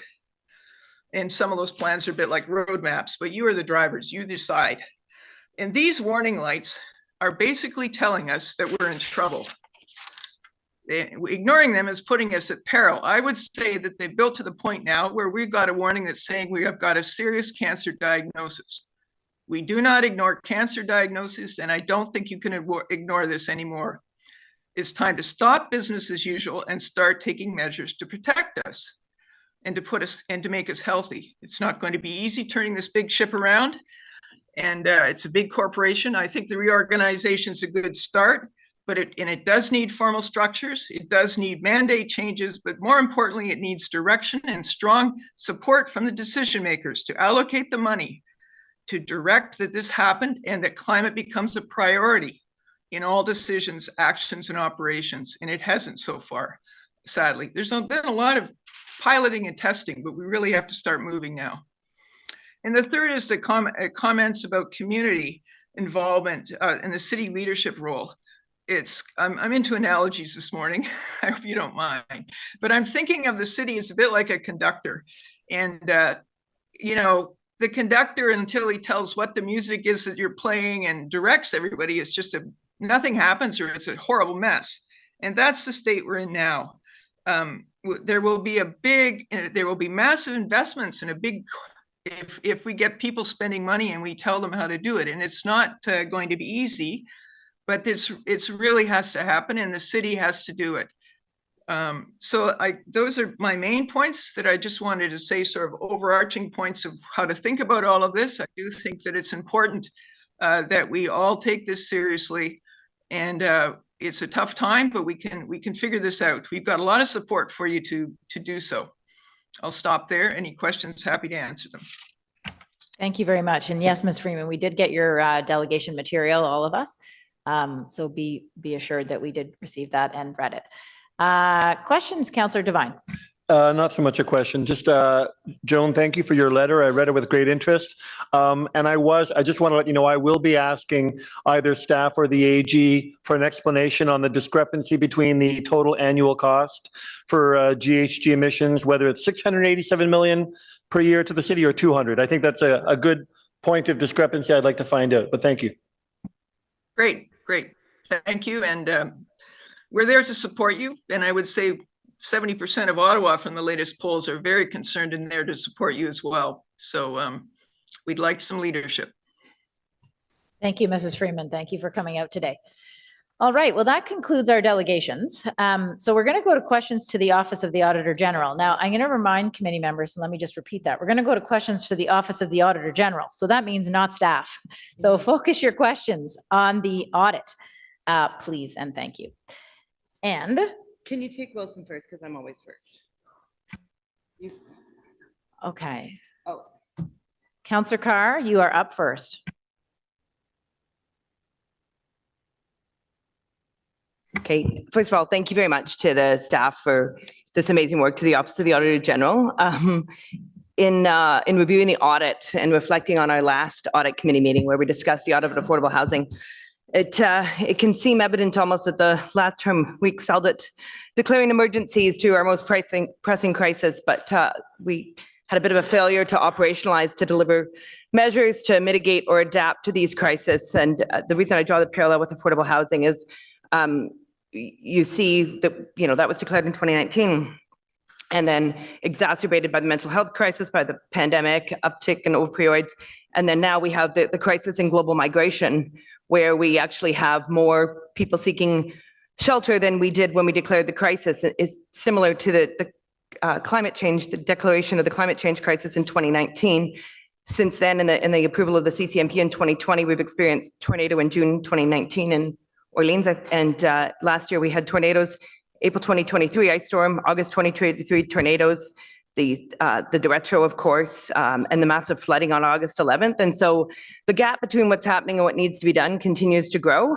I did find in the audit that the list of failures was failures, or that might be too strong of a word, but was rather astonishing, with 20 projects identified within energy evolution off track, behind on our climate change priorities and targets, city off track in 8 priorities areas, not going to reach our community targets, can't measure progress in a meaningful way as no performance indicators, no metrics established, sufficient data and systems to measure progress are not available. And so it was a bit concerning. I just had a few questions on things that I didn't see mentioned specifically in the audit that I wondered if they arose in the cost of the audit. When the, was there any look, it talked a little bit about, obviously all these things that are going wrong, but there was no mention of activities that the city is doing that hampers progress. For example, we've needed to cut back on our transit budget. Was this something that was looked at when you looked at overall the progress in the climate change master plan, to look at activities that were going on within the city that were not helping achieve the climate change targets? If that question makes sense? Like, what are we not doing, or what are we doing that's taking us backwards? Thank you for the question, Councillor, and through the chair. I would say that, from our scope, because as Madame Goujon said, our scope really focused on the foundation of the portfolio and the program. However, that being said, I think when we looked at, and so we didn't go down to, let's say, specific, the individual priorities, the individual activities, partially because it was very early days in terms of maturity. But I think if you're to answer your question in terms of hampering, some of the structural things that we did look at, would be a hamper if that's why we did bring them up. So whether we were talking about the accountabilities or the governance or even the strategic direction. So from a foundational component, absolutely, those things do cause challenges. And again, until those things get ironed out, there's the risk of potential inefficiencies or not really tracking towards what the stated outcomes are. Okay, thank you for that. Another thing in the audit that, you looked at the resourcing, you looked at the fact that we haven't enough financial, that some of the resources are temporary. When you looked at the human resources across the organization at all, did the issue of training come into play at all? Because with respect to staff knowing about the importance of climate change, was that a gap at all? Things that they could be embedding when developing their own recommendations in their day-to-day work. We started to put that sort of information in the budget, but were staff well aware of climate change and the importance of this organizational wide? Thank you for the question. While our work wouldn't have gone to in terms of like a full scope, does the city broadly understand climate change, but obviously we did certainly talk to those who were actually charged informally or formally with the responsibilities for elements of climate change. And we didn't flag anything that people were not aware of. They had the tools they needed to do their responsibilities. But we obviously acknowledge and certainly from best practices perspective, we do recognize the challenge and have recognized the challenge that this is such a moving, this industry is moving so fast that keeping up with it is a challenge. And even the idea of trying to figure out training isn't even all that easy to grasp. So while we didn't specifically target that was some of the work that we did and things we identified. Thanks. And I take your point about the industry moving too fast. Like I remember long before I was on, not long before, but only maybe 5 or 6 years ago, there was concern about investing in e-buses, and now you can't even buy diesel buses, right? So, it's the only way forward. So, but in terms of moving too fast, in the report, in your audit, you talked about how activities of other governments are out of scope, but then you acknowledged, I think it was in recommendation 7, about the need to get data from federal and provincial. I think you heard my question to Angela Keller-Herzog about coordination among federal and provincial governments. And it's something when we talk about the high performance development standards, which was mentioned in the audit, that's something that has gotten off track. I think the majority of people around the table want to see it implemented, but again, some of the particulars with respect to building code, for example, the province is going to come out with something. Now we know Canada's working on a national harmonized building code. Did you see any opportunity? And it was slightly out of scope, but about that lack of coordination between other levels of government hampering progress at all? Thank you for the question. I think from the work that we did, we certainly saw that as a challenge, although again, appreciate that a lot of it is outside of the scope of the city, but obviously we did recognize that both staff and council participate on many different working groups and committees and have one-on-one direct relationships with other levels of government that allow for some of that coordination and some of that activity. So while we acknowledge it, that was as far as I think the work that we did took us. I don't know if Thank you. Oh, okay. Thank you very much. There's lots of people with their hand up, so I'll take my hand down for now. All right, I'm going to committee members. Councillor Lowe. Thanks, Chair. So, when we're looking at actions at the community level, you look at vehicle manufacturers, like my colleague there said, you can't. It's difficult to buy diesel buses now. You look at Volkswagen; they've discontinued a certain model of their car now because they're doing EVs mostly in North America. There were previous incentives to do LED bulbs, and now most of our light bulbs are LEDs. There's retrofits for heat pumps, low impact pavement. All that industry is sort of coming up on its own. So I'm seeing a lot of government catalyzation towards these things, and the market is responding, and therefore consumers are responding. What I don't see in any of that is the municipality being the body that pushes that, right? All these incentives, all these subsidies, these regulations seem to all come from national and subnational governments. So my question is, like, do you think we can improve the clarity of our role by actually perhaps tightening our scope within that, tightening the scope of the report, or maybe even making sure that it's even the correct track we should be on? Like, it's not even, maybe not a question of on or off track in the report, but is that the track we should be on? Thank you for the question.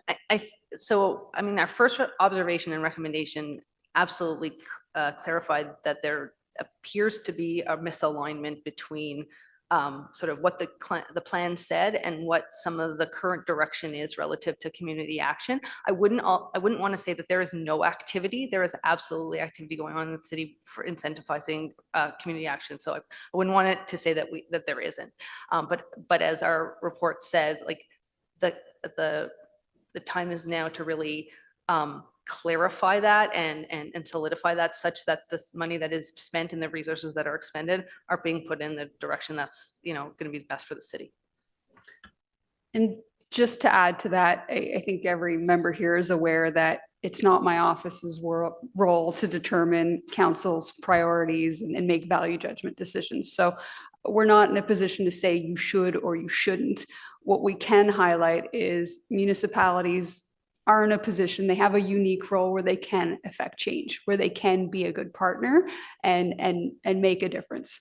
It's something we see across many municipalities, either in Canada or across the world. And I'm sure our subject matter expert could talk ad nauseum about the different activities that can be done.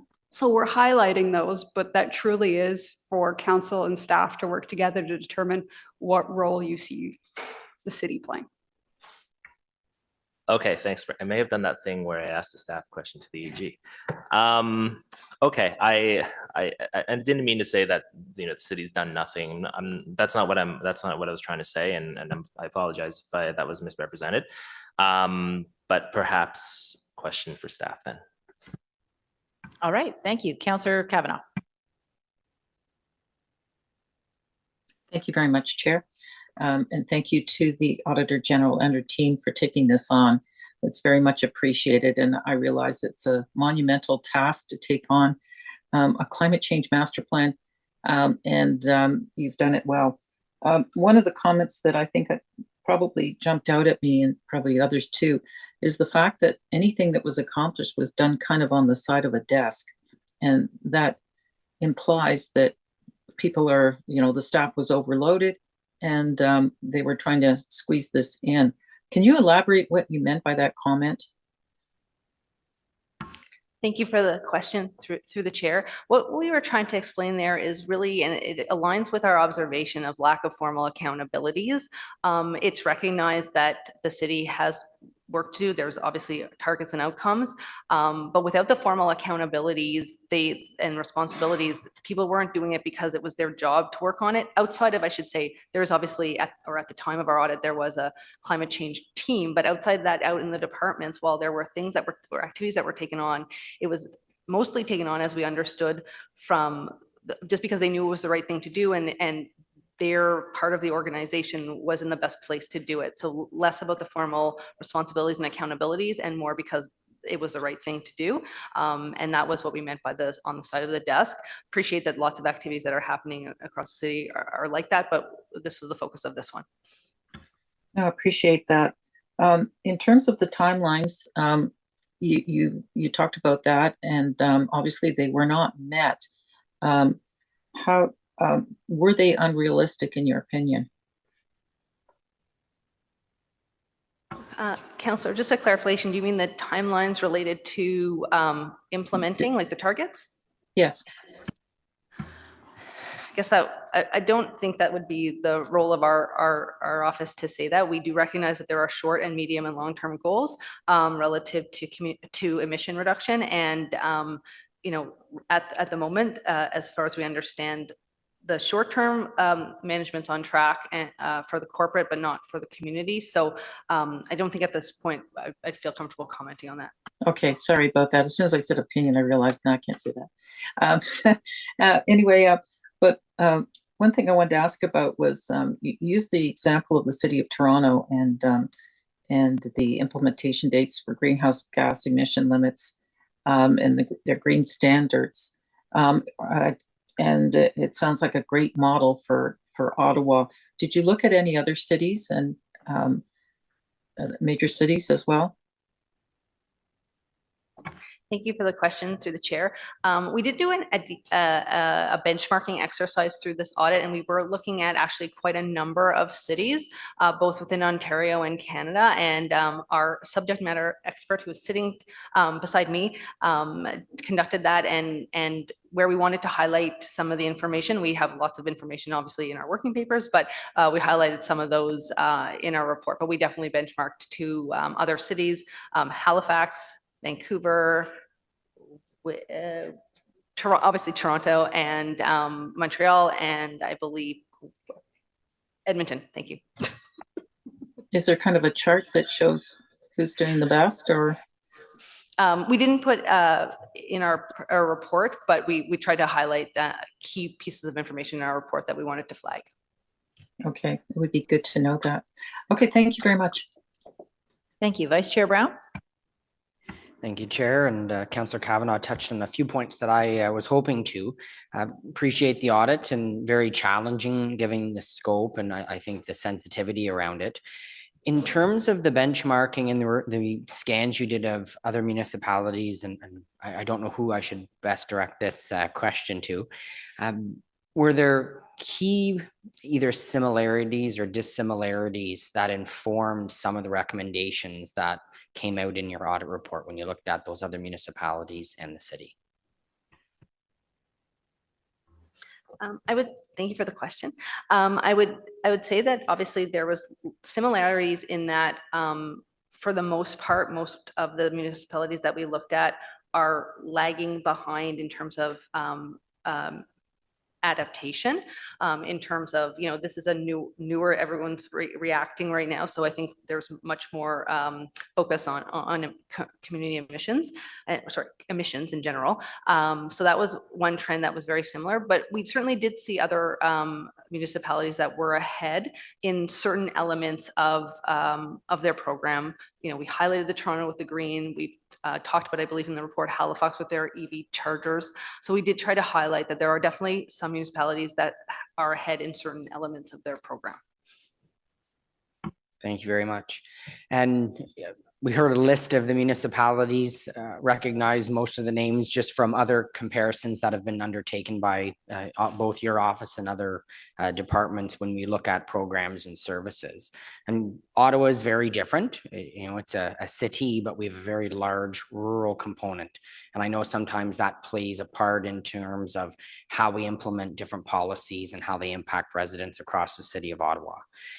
When we're looking at, or when your office reviewed some of the stated goals of the climate change master plans and all of the different reports and policies that have come in underneath that, were there any specific points or specific policies in other cities that would be easily transferable to the city of Ottawa that we could implement? Because I think one of the challenges with the climate change master plan and the energy evolution plan, and I think it's on page 5 of your report or a little before that, 95% of much of what we would like to do in this city, we as council don't have direct control over. So we have to rely on the goodwill and activities of other individuals, third parties, and other levels of government. So are there any key points that we would be able to port over so we could accomplish some of our stated goals and not reinvent the wheel?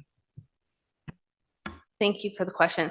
I'm going to I hope I don't sound like a broken record. I think there certainly are, but I would hate to put easily transferable because I know there's costs and impacts of anything. So even if, I know our report does highlight the high performance development standards, and again, we've referenced Toronto in terms of their progress there.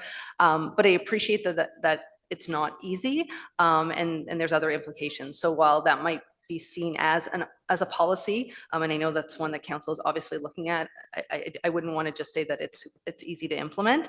So that would be one that I would flag. I don't know if Claire, if you would flag anything else. Through the chair, and thanks for having me. There's nothing in particular I would flag, more so to say that the same sort of policy applications, both on the community and corporate level, would be consistent across municipalities. How you would tailor it would be after your assessment. So you would do a mitigation assessment and an adaptation assessment to identify your top impacts and then design your programs accordingly. And that's, of course, where your key performance measures come from as well. So using on the community side policy, like you said, the official plan, as well as other key tools, bylaws, zoning, those are all consistent tools. And the design standard is a great example of those. On the corporate side of things, your facilities operate in much the same way. You have the same operations, fleet, and buildings. And the energy systems would also be applicable across municipalities. Thank you. Thank you very much. Yes, I guess easily is a very subjective term depending on what we're talking about. My last question, and more for a clarification so we can have an informed discussion with staff next. All of the data, the financial information, everything contained in your audit report was information that you received from staff, correct? Chair, that is correct. So figures were either taken from the climate change master plan or the most recent staff progress report that was presented last year to committee and council. Thank you very much, and great work on the audit. Thank you. Thank you very much, Vice Chair. Councillor Hill. Thank you. Can you hear me? Take that as no. Sorry about that, comms problems. Thank you very much, Madam Chair, and thank you very much for to the audit team for this extremely important and complicated audit on a topic that we need to talk about. On page 10, you noted that the 23 to 26 term of council environmental priority does not reference community emissions and community related actions. However, we do have a term of council priority to make Ottawa a city that has affordable housing and is more livable for all. When reviewing how tools like the high performance development standards impacted climate emissions in other municipalities, did you also identify how these higher standards impacted on the costs of housing in those cities? Chair, thank you very much for the question, Councillor. I think I'm going to reiterate one piece that I just mentioned. Councillor Hill, I think you were absent. It's important to know that my office can't comment on council priorities in the sense of I can't state one is more important than the other. So just I want to preface that with how we answer this question. I can't state the council should put more money into climate change versus affordable housing on one over the other. So I just want to carefully answer that question, and I'll get Deputy Auditor General Gorenstein to add to that. Just to clarify my question, so I'm not asking for an opinion on that. I'm simply asking if you looked at the impact on the cost of housing in other cities when looking at the high performance development standards. Thank you for the question. So we didn't actually dig deep into that particular policy or any other at all. We used it as one particular example of something that has been contemplated, but we aren't recommending in our report one way or another. It was just an example of an activity that a city has done, and obviously it's been contemplated by this one. But a deep dive, I wouldn't want anyone to think that our audit did a deep dive at this particular policy change in terms of cost or anything else. Okay, thank you. And several of the recommendations spoke to gathering better data and setting clear key performance indicators. Would you attribute the city's disjointed approach to climate change to a desire to take action right away and then figure out how to measure it afterwards?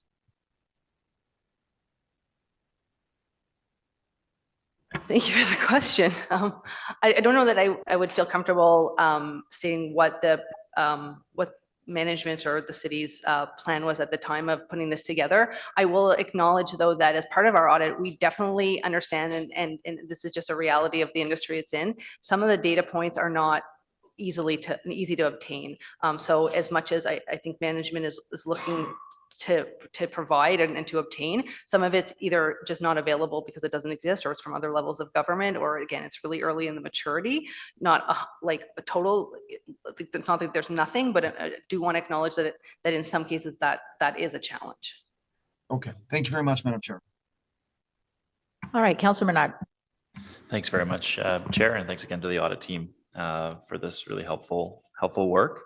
I noted that the audit said that there's meaningful work going on across the city to advance the city's climate change goals, that projects are ongoing within the climate change and resiliency team and the departments to support emission reduction and early adaptation activities.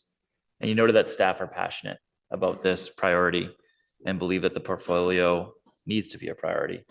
And I give my world for passionate bureaucrats. I took my master's in public administration, and to have passionate people caring about those files is something that is very rare, I find. And it's so important when you have people that care about the files that they work on. And I'm just happy to see that that was recognized here as part of this audit.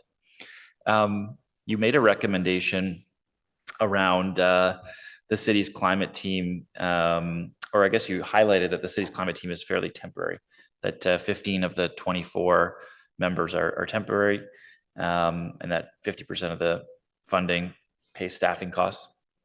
One of the recommendations is that the city explore a permanent resourcing or funding strategy that aligns with the role and the structure of the climate change and resiliency team. I'm wondering if you can just expand upon that. Is it that the temporary nature is perhaps detracting from long-term work, or that the funding sources have been, I guess, we used to fund through the hydro auto dividend surplus, and then we moved to, which was fluctuated year to year. We moved to this $5 million funding. Maybe you could just expand on what you mean by that recommendation. Thank you for the question through the chair. Our observation related to the team and the temporary nature certainly flagged risks associated with not being able to, so it's partially the funding and it's partially the temporary nature. It doesn't allow or increases the risk of people coming and going because they're not assured long-term work. So the expertise can go, but just not being able to really plan long-term because again, there wasn't always, up until more recently, assured funding. So it's a little bit of both, but I do recognize that obviously, and part of the management response is that there has been a reorganization. So, so management is certainly working on some of that at the moment. That's helpful.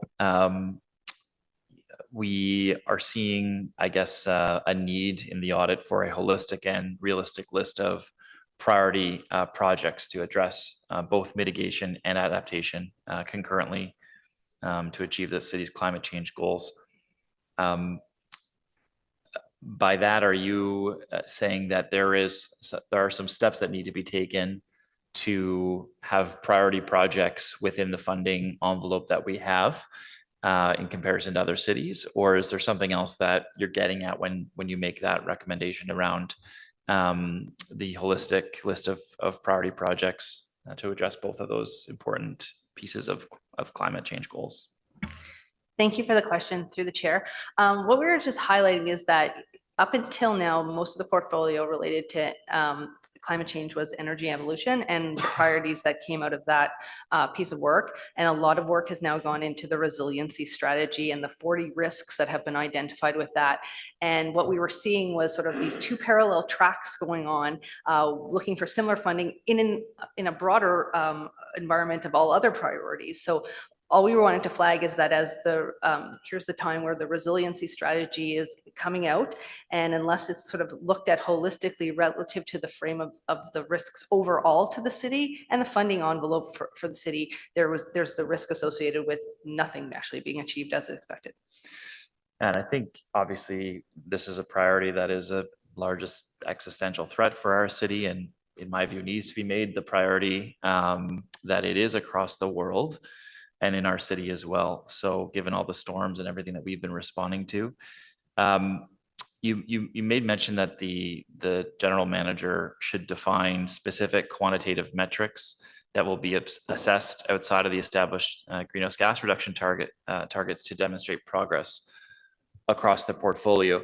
The management responses that we got back to the audit were very focused on the reorg, and they focused in just on the strategic initiatives department. That was a concern for me to see that, because I was worried that the priorities that you were referencing in there and the actual action items weren't necessarily being addressed, but just saying that the reorg was going to solve that. I'm wondering, you see management's responses before these go public, what your view was of the management responses in accepting your recommendations, but in indicating that it was just a new kind of department or strategic initiative side that was going to be the catalyst to solve a lot of the issues. Thank you for the question, to the chair. When we looked at the management responses from our perspective, well, yes, like we acknowledge that there was a reorganization and that there'd be a new body looking at the recommendations. Their acknowledgement that they agreed with the recommendations and that they were planning on taking steps with timelines associated with each recommendation was a signal to us that they were taking it seriously. I appreciate that it didn't have a full action plan associated with it, but our perspective was that with this new group, they would be able to focus on those actions. So that's how we took it. Okay, thank you for that. Maybe a last question for me, Chair, just on the staff side. The audit management responses came back around some of the timing for when they're going to get back on these issues.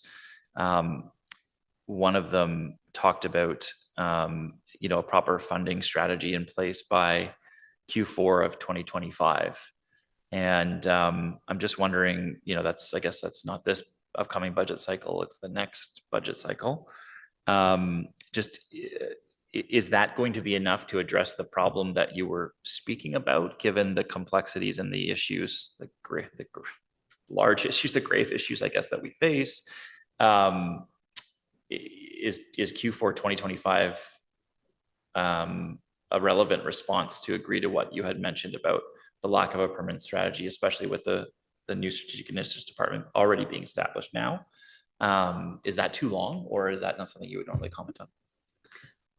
Thank you for the question, Councillor. Chair, while ideally speaking, we would like a sooner implementation date, we have to take into consideration that there are other recommendations that need to be actioned or at least contemplated before determining appropriate recommendations from a funding perspective. So we have to take that into consideration, that there are steps they have to take before bringing forward to council a potential revised budget to this particular area. So knowing that staff are working on budget 2025 right now, I think it would be pretty difficult for them to incorporate it. That being said, and this would be for management to comment on, there's never anything prohibiting staff from bringing, changes to a budget down the road. So if that's something that council is seeking, I think that would be up to staff to comment further on. Okay, thanks again for your audit. Thanks, Chair. Thank you, Councillor Devine. Thank you, Chair. I'll try to frame my questions around what I believe the AG's office stated was your objective in performing this audit, which was, quote, to provide reasonable assurances that the city has appropriate plans, strategies, and tools in place to support the achievement of the city's climate change targets and priority actions. And so I think I'm going to be trying to ask questions of Ms. Bennett, but Claire, just so I understand, can you describe your role in this? You are the environmental expert here. Through the chair, climate change expert, external expert assisting, yes. Brilliant, thank you. My first question, so I'll ask questions to Claire, and if Claire is not the person to answer the question, you'll let me know, I'm sure. Based on one of the delegations earlier, Mr. Saravanamatu, who spoke about whether or not the city should play a role of a caretaker, taking care of its own assets, or of a regional leader, taking more of an active response, an active role in galvanizing community action. If it is true that 95% of our emissions come from community action, and if our goal is to provide appropriate measures in place for us to collectively lower those, would you agree with the delegates' position that if the city does not take effective community action, that we are going to be just not getting close enough to achieving our targets? I'll start by answering that question, Chair. I want to reiterate that my office cannot determine what role the council as a whole must play. It's for council to determine its priorities and to establish. But that being said, what Claire can do is perhaps demonstrate how a municipality can assist from that perspective when she's Well, seen then with can I other ask you more? municipalities. Then what? I'll reframe the question. If as a collective body, we are 1 to 1.4 million people over the next 30 years, and if as a collective body of citizens, if the community as a whole does not take effective action in mitigating its role in this, if individual residents do not take strong collective action, are we going to achieve our targets? Through the chair, I can speak to the fact of what's been publicly committed. So the city of Ottawa has committed publicly and is following protocol in terms of both community and corporate emissions, and other municipalities are tackling both community and corporate emissions. And there are protocols and frameworks guiding how that happens, including greenhouse gas accounting protocols to calculate your emissions. On the corporate side, your direct emissions would be quite simple to calculate, as we heard from one of the delegations. And it does take all individuals and levels of government to solve this global challenge, because it is obviously global. Thank you. In the context of what is consistently framed as a climate emergency, we heard from one of the members of the committee earlier that he would be advocating more for that the city take a measured approach as opposed to a bolder, quicker approach. Is it fair to say that taking a more measured approach as compared to a more urgent approach might put us sooner and further into harm's way? Thank you for the question. Again, I don't believe that would be the role of our office to say like doing it faster, slower, more money. What we're trying to point out is that there's some foundational gaps in terms of achieving the goals as set out right now. All right. There's reference to using the term of council priorities document as a reference guide as opposed to the OP. I heard one person mention, can you speak to whether the reduction of GHG emissions would indeed fit within the term of council's framework of building a green and resilient city? Does that goal to build a green and resilient city, can that language encompass targets of GHG reductions? Chair, yes, I would state that it does. I think what we were highlighting is that the current council priority does not have a link back to the community action piece. All right. This is not so much a yes or no question. Can you speak, whether to Claire or to AG office, how detrimental is it for the city to effectively work towards GHG emission targets without access to annual data, let alone having access to any new data since 2020? How effectively can we monitor without that data?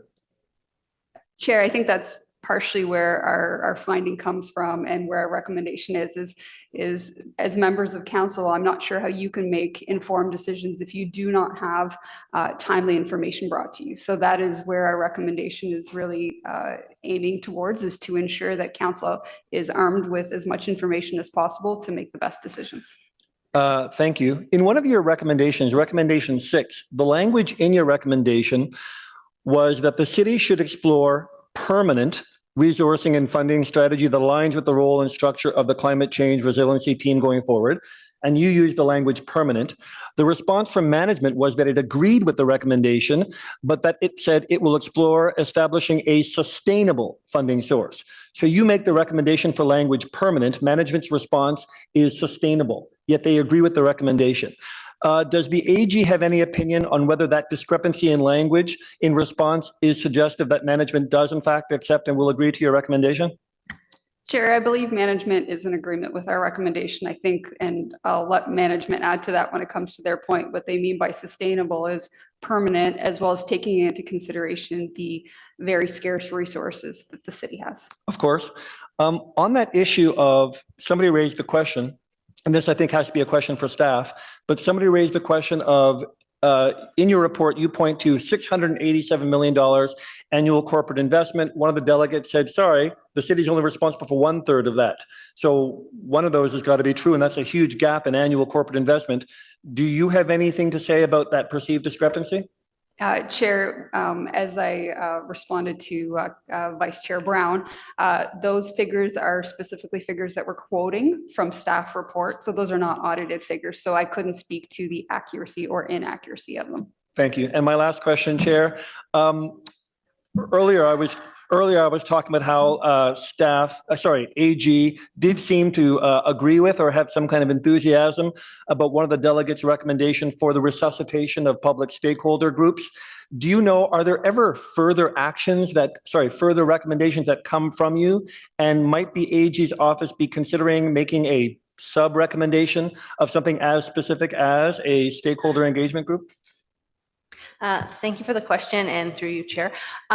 In terms of stakeholder engagement, I think and I did hear some conversation and questions about it with the delegations. So that was definitely part of the work that we did. And in fairness, because one of the priority activities as part of the Climate Change Master Plan is to review and update the governance, we did foundational work on that with this in terms of our audit, and recognize that this was actually a work in progress. So the governance structure, including that stakeholder engagement, is something that they're working on, and recognizing that those committees that were named as part of the delegations are not currently in place, but that staff is working on trying to determine what is the best structure, because they're pros and cons of every committee and stakeholder engagement. So they are working on that, hence why we don't specifically have a recommendation, because that is actually a work in progress. But at the moment, to answer your direct question, we do not have any plan to make any additional recommendations. However, we always have the opportunity when we do follow-up work to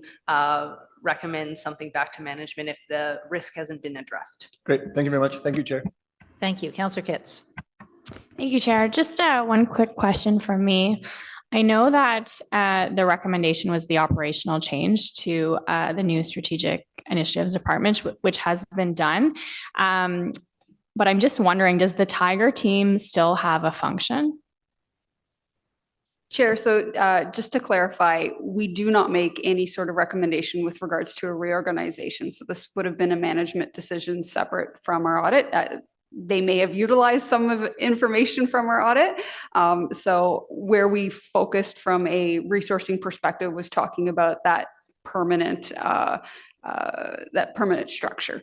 With regards to the Tiger team, I do believe there is still a role to play from that overarching strategic direction internally. I think that was the piece that we were looking to see that we weren't seeing them play. They were more of an information receiving body as opposed to helping give direction as to, where resources should be spent and whether or not we were attacking the right elements. And that kind of strategic direction from the Tiger team is a city best practice? That's a good question. I'm going to ask our subject matter expert if this is something she sees frequently.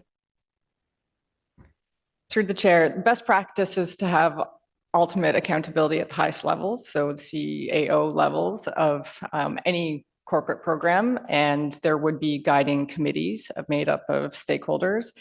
In this case, that's internal stakeholders, and they would be helping to provide recommendations and review. There should be senior manager and above level participation on those. But key functions are the CAO, executive, and management level functions designated for sustainability. They would help review. They wouldn't necessarily be decision makers. Okay, thank you. Okay, so I see no further questions to the Office of the Auditor General. I will just say, just as a general comment from me, performance audits are great audits because you're asking, did you do what you said you were going to do? And I think in every performance audit, the answer usually is no. I mean, it'd be very rare, I think, to have a performance audit where it's yes, you did absolutely everything you've ever meant to do. So there will always be some element of no. I think that's what we've heard here. But the bigger question, I think, for us, I mean, we say thank you very much for this audit. The bigger question is to staff to say, okay, now that you see where the challenges are, what are you going to do about it? And that will be the basis of our questions coming to staff right now. So questions to staff. Councillor Kitts, you're going up first, or your hand is left from the other one? No? No, let it go. Councillor Carr.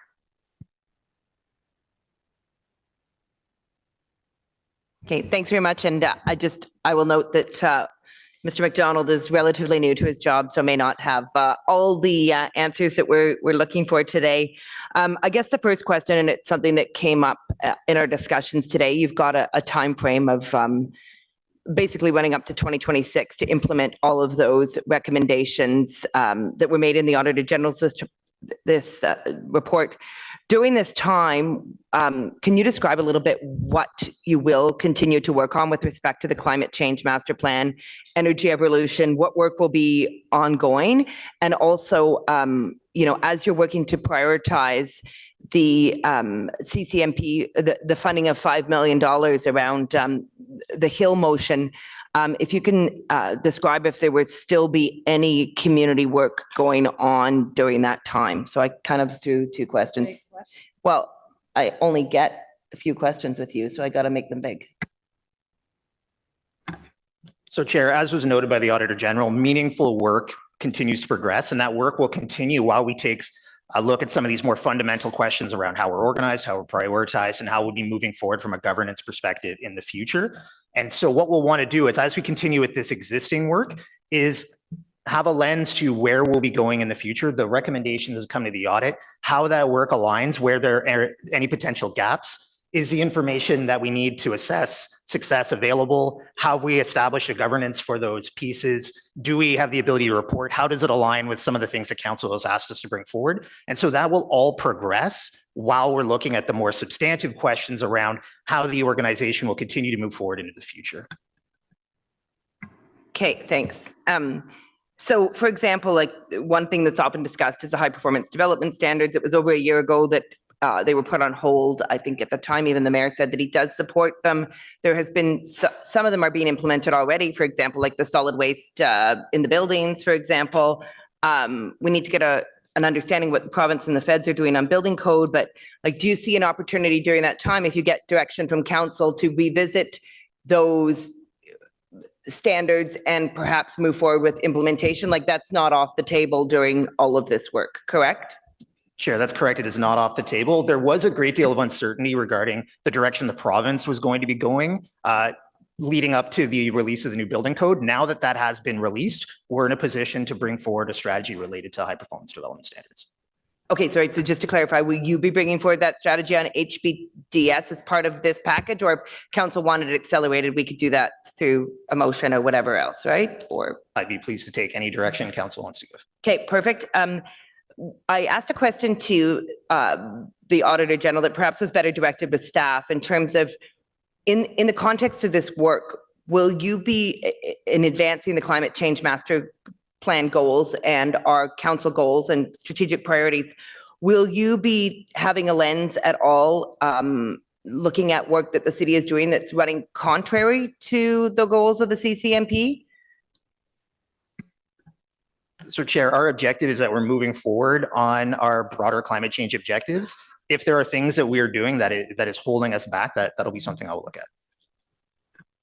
Okay, I'll maybe ask you one more and then give you a break.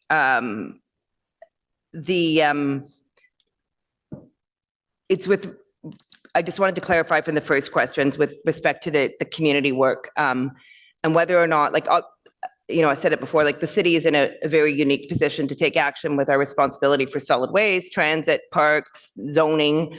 That's a big one. And the community piece, that it's 95%. You don't see anything in the Hill motion where we're asking that $5 million to be prioritized that would prevent us from continuing to move forward on those community objectives, or you do. Like, I'm just wondering if, with the fact that the recommendations in the AG report they've got a long timeline. And if this is something where direction is needed sooner rather than later, like, do you see yourself having the continued ability to implement community strategies, or do you feel that it's off the table in terms of that motion and what's happened there? So Chair, Council has set very ambitious targets that cannot be achieved without a community perspective. And so we continue to look at how do we balance all of our priorities to make sure that we're moving forward and addressing all of the targets that Council has set for us. Okay, I'll sneak one more in because I've been really well behaved this meeting. Do you feel that you have adequate resources to carry out the work on climate change as well as the recommendations in the AG report? Chair, this is something that we'll be looking at in response to the recommendation. Okay, thank you. Thank you. Vice Chair Brown. Thank you very much, Chair. And Will, nice to see you in the chair. My first question relates down to the first recommendation, and in management's response, it talks about clarifying the role of council in the city in terms of this plan and how we move forward. What does that actually mean? What kind of conversations are you having with the senior management and other city departments in clarifying the role that we can take? So Chair, I'd say step one in clarifying the role was the creation of this service area and the establishment of a point of accountability for the achievement of our objectives. In responding to the recommendation, we'll need to be looking at what is the most appropriate governance structure for the climate change service area and how best we can move forward to achieve our objectives. And so, Chair, I think it's a little premature to be able to say exactly what that plan will be because it will be informed by the work that we undertake in response to the audit recommendation. Thank you very much. And in the second management response, it talks about coming up with a realistic list of priorities that we can take meaningful action on. And I think between clarifying our role and coming up with a realistic priority list, it highlights the gap that the current approved council strategy shows that there's that gap. And so when we're coming up with a realistic list of priorities, what does that entail? So Chair, you're correct. The achievement of the objectives that council has set go beyond what the city can do on its own. And so what we'll need to be assessing is how can we derive the greatest impact by best utilizing the limited resources, both financial and human resources that exist at the city. What are the ways that we can work with other levels of government or with the community to address those gaps? And what is left over when we look at a realistic prioritization list so that we can make decisions around prioritization or timelines. And so these will all be things that are informed by each other, and they will be built on each other as we bring forward iterative approaches to how we'll address this. Leading out to 2050, these are very long-term and ambitious targets. Thank you very much. And I'll bounce off the financial component of your response. And Cyril's here, I believe. Cyril, in I think it was page 5 of the audit report, there's a little green bubble that indicates that the city is falling short of its annual commitment to meet the different priorities of this plan at pegged about $678 million. What would that look like as a tax increase if we had to raise those funds for the 2025 budget so we can meet that annual contribution requirement? Through the chair, so approximately 1% is about 20 million. So call it 34%. 35% would be what will be required to fund that. So if it's the will of council, we either need to find $687 million of savings and efficiencies and sacrifice other programs and service, or ask the taxpayer to contribute another 34% so we can meet the goals and targets outlined in the climate change master plan. Chair, I mean, the simple answer would be yes, but don't lose sight of what we've done in the last 2 budget cycles where we layered in the climate change lens to our budget. In the 2024 budget, we have $278 million contributed from the overall $1.2 billion capital program. So in 2024, that's just shy of 25% of our total $1.2 billion capital program is allocated to projects where there's a moderate or a high impact to climate change projects or criteria. So I think it's important to kind of reference that. The challenge that we have in working with Mr. McDonald going forward in the new alignment, new department is we are all doing climate change in different capacities in all of our service areas. When I look at strictly finance, we've layered in the task force on climate and financial disclosures in our annual reports. When I look at my colleague to the right of me, a lot of our projects are now being, that integration of the climate change lens into our budget. Everyone's thinking that way. So we've been doing a lot of things in parallel. Now that work is going to see where those parallels come together to get more effective on the outcomes. Thank you very much for that. And I'll jump on a few of those comments. I think any conversation that goes forward, Madam Chair, about the city not doing enough, it's not completely accurate. And I would say it's almost disingenuous because we are doing quite a bit. And through the information staff provided to the OAG, and it's been contained in this report, I'll read right off the sheet here so I don't get it wrong. We're looking at a $52 million investment in 2023, and then a $278 million investment that Cyril just spoke about in the 2024 budget. That's a 434% increase. So the city is doing quite a bit. And I would say that most of what we do, although we try to capture, is not being captured. And we see that outlined in the report. So we do need better metrics so we can have all of the information available to us, as the Auditor General said, so we can make informed decisions. I would say that there are many priorities in this city, and where they overlap, it's always great to be able to make those efficiencies and move forward. But if we're talking about fulfilling the plan as approved in 2020, we're going to have to make some pretty difficult decisions around the council table as to what we want to cut so we can fund this plan. And I think that's going to be a very tough conversation, and that's always reserved for the budget. So I won't go on there too long. And because I'm only allowed to poke fun at myself, I always joke with everyone that knows me, my life's goal is to grow to be 6 feet tall. And that I know is an unrealistic goal. Just like I think there are many aspects to the plan as approved that are unrealistic. And so I'm looking forward to seeing what a realistic list of priorities that we can action ourselves is going to look like. If 95% of the actions that have to be taken are not within our direct control, I think that shows that perhaps the previous council's eyes were a little bigger than their stomachs. I think this is our opportunity to take some targeted action to make improvements where we can and within where it is within our jurisdiction. And it's okay to say that we can't do everything, but let's find out what we can do and do it well. Thank you very much, Madam Chair. Well said. Thank you, Vice Chair Brown. Councillor Hill. Thank you very much. I want to start by reading the first couple paragraphs from a CBC article that came out about 3 or 4 days ago about a similar federal program. It's entitled "Ottawa Abolishes Green Fund in Response to a Scathing Auditor General Report." The federal government is axing a $1 billion green fund in response to a report by the Auditor General that pointed to significant lapses in its handling of the federal funding. According to Auditor General Karen Hogan, Sustainable Development Technology Canada, SDTC, violated its conflict of interest policies 90 times, awarded $59 million to 10 projects that were not eligible, and frequently overstated the environmental benefits of its projects. And this is the concern that I have with the pace that we put to this programming.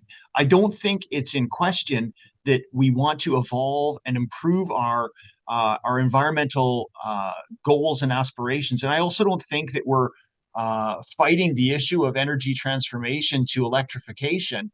I think the issue is, are we thinking through the second and third order effects, whether they be to budgetary issues, whether it be to safety and fire issues when we look at the expansive and exponential growth of battery usage, or whether it be other aspects of potential downside risk to our environment portfolio. And one of the big ones, and I mentioned it when we talked to when we had our last environment committee meeting, was our landfilling of batteries and hazardous material that will skyrocket as we move forward in this program. And that's not to say I am not supportive of moving forward. I'm supportive of moving forward in such a way that we have a balanced and measured approach.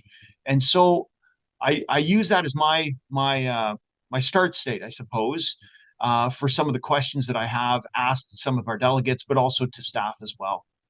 So I note that the Auditor General's report identified that we set $278 million in the 24 budget for capital initiatives to reduce GHG emissions in Ottawa. And that number includes the battery electric bus program, the ROPEC electrical reliability project, and infrastructure rehabilitations projects. How are you going to measure the impact of light rail, or transportation projects that encourage more environmentally friendly resident behavior in emissions data and reductions objectives? So Chair, one of the recommendations is that we develop an approach related to measurement and verification and reporting. And so this is a key focus for us. One of the things that we've been doing and have been focused on through these initial weeks following the creation of the service area is understanding what our operating model is. And one of a key area of focus for us will be establishing an area within the team and functions related to reporting, governance, measurement, and verification so that we can speak to those elements as the program moves forward. Okay, and the climate change master plan was introduced in 2020. We're still working to complete the GHG surveys that was identified by some of our delegates for 21-22. Why has identifying and then gathering clear data on the city's emissions proven to be such a problem? So Chair, I can't speak to the historical challenges, but we will be bringing forward our GHG inventories. They are underway. I recognize that this is incredibly important for council to make informed decisions, so this remains a priority for us. I noted that a number of my colleagues and delegates as well spoke to the commitment to consult with council, but also other key stakeholders. What's your approach on how you're going to address those consultations, or do you have one at this point? So Chair, this will be informed by our review of governance. I agree that stakeholder engagement is incredibly important. And so this will be an element that we'll be looking at. We'll want to understand best practices and what will be the most effective way for us to deliver on our portfolio. Okay, I understand, we talk regularly about the energy efficiency of buildings and structures and what that means in terms of legacy buildings and retrofits versus new buildings and building codes, high performance development standards and such, involving the significant investments and requiring third-party partners to complete retrofit work, which is an effective corporate action that the city can take to reduce our greenhouse gas emissions footprint. Can you speak to some of the challenges that these projects will undertake and the work that you're going to do to get the most effective financial deal for taxpayers when we look at retrofitting and managing our corporate portfolio of building structures? I'm sorry, Chair, can you repeat the question? Is it focused on our corporate portfolio? Yeah. Or is it related to the high performance development standards? Yeah, corporate portfolio building standards. So Chair, this continues to be a priority for us. The city's been making a number of investments related to addressing emissions within our corporate portfolio. We continue to move forward with that. One of the teams that has now come under the new climate change and resiliency service area was the former building engineering and energy management team from our CFS, so that we can provide a more holistic corporate-wide perspective to how we'll address these challenges. Okay, and to connect, I guess, to that, our subsidiary Hydro Ottawa has a ton of expertise in terms of retrofit and such. I'm assuming that you're going to be working closely with them as a stakeholder on this file. And I would ask, is there scope to perhaps even have a representative from Hydro Ottawa available at future committee meetings in order to engage with them on specific issues of retrofit, of support to the broad environment portfolio when we're looking at this issue? Because I think there's a lot that they could offer us. Chair, Hydro Ottawa continues to be a strategic partner to us. We meet with them regularly, and where there is expertise and that they can add to move us forward, I'm certainly open to that. I'll close by talking about green financing. I know that was mentioned by a delegate. I am interested to see how we can move forward with our finance industry partners. I do believe that this is broader than a municipal issue, but I think, as was mentioned prior, do we want to be leaders or caretakers? I think this is a place where we can advocate and we can work with leaders in the financial industry to perhaps set the conditions for something that could be rolled out broader than simply Ottawa. But I think that there is space whereby the private sector, specifically the finance industry, but probably working collaboratively with the construction industry, with the three levels of government, can come together in a place where there is an incentive for greenfield developments to have green premiums that will not be cost prohibitive at the outset to new buyers. So I'm hopeful that that's a part of your your continued portfolio moving forward and that that's not in a stalled state. Chair, we'll continue to work with our partners in finance and corporate services on how best to achieve our objectives. Okay, thank you very much. Thank you. Councillor Kavanaugh. Thank you, Chair. Thank you to staff. I wanted to ask about metrics. Of course, that is an important recommendation. It was raised that it's possible to measure not just costs, because everybody can see what costs are, but also benefits. And I just want to ask if that can be considered. This was raised by a delegation, Neil Saravanamatu, and I just wanted comments on if we can do that as a target to show that not only does these do changes, will they have an initial cost, but the amounts that save. So Chair, what we'll have to do as part of assessing all of our projects is understanding what those key success measures are. In some cases, it'll be emission reductions, and others it'll be a financial return on investment. But we'll need to understand how we're assessing, how we're moving forward on those pieces, and so that we can continue to be able to determine whether we've correctly prioritized the work we're undertaking. Okay, I think that would be helpful I think we get caught up in the cost, but of course there is a huge cost to not doing anything at all. And we have to do our bit, and it's been argued about what percentage of the world our bit is, but it also has been pointed out, air pollution is here and it's actually affecting our population and cancer, everything. So I appreciate all that we can do to show that we're doing something.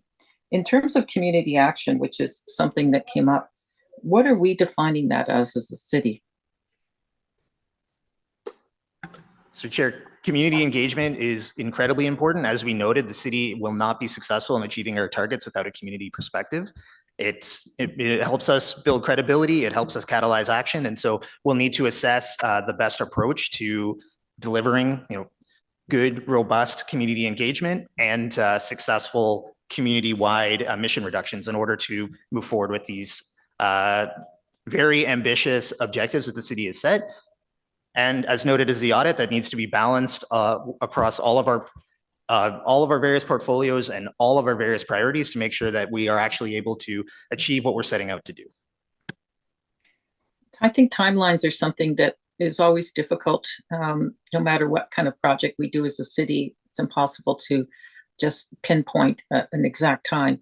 But obviously, they're targets. And I just want to know, going forward, are we adjusting our timelines? Are we I mean, clearly we're not hitting them right now.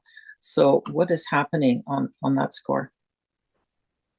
So Chair, one of the recommendations is that we would do a refresh of the priority projects, and we would assess how we're advancing towards these pieces. So I think it's premature to say that we would be changing any of those timelines. Council established those timelines, and so there's no intent to change those. Okay. In terms of examples out there that we can follow, Toronto was raised, City of Toronto, and there's probably other municipalities. Are we taking a good look at what they're doing? And obviously the HPDS has already been mentioned, and that seems to be very effective. What else can we learn from other cities? And what are we looking at? Yes, Chair, we continue to learn from all of our other municipalities across the city. If there are things that they're doing that we can learn lessons from to help us be more successful, we will certainly take note of that. Okay, is there anything right now that is being looked at in terms of examples? Chair, I'm not in a position to speak to specific examples at this point, but I'd be happy to follow up with the councillor. Okay, I appreciate that. No, I appreciate overall. The other thing that was mentioned was about Hydro Ottawa and the partnership, and I appreciate your response on that, but I just wanted to say out loud that that is very helpful. Thank you. Thank you, Councillor Kavanaugh. Councillor Kitts. Thank you, Vice Chair. Kind of building off Councillor Kavanaugh's questions, really happy to see recommendation 7 around metrics and reporting. I think without KPIs, we really lack direction. So I am looking forward to seeing that governance framework come back in 2025. I know that the reorg happened fairly recently, but I was wondering if you could unpack or shed some light a little bit on how you see that work being done, like how the performance indicators are going to be identified and defined. So Chair, the first step is we need to understand what performance indicators exist and what data we have available to us. If the data is not yet available, what are those other means by which we'll assess the success of the initiative we're undertaking? And so I think each one is looked at on a case-by-case basis specific to what the undertaking is and what we're trying to achieve. Okay, great. Thank you for that. And then are you going to be seeking input from outside the organization, like via consultants or experts, or is it all going to be sort of an in-house exercise? Chair will likely have to draw on subject matter expertise that may not exist within the city today. Okay, thank you. That's it for me. All right, Councillor Menard. Thank you very much, Chair. Thanks for being here and answering questions. I just wanted to start by asking about some of the responses that came back, and I think we're on the same page, but I assume city management agree that the advice of the Auditor General that we need, that we've established targets and need both mitigation and adaptation as a city. Staff would agree with that. Okay.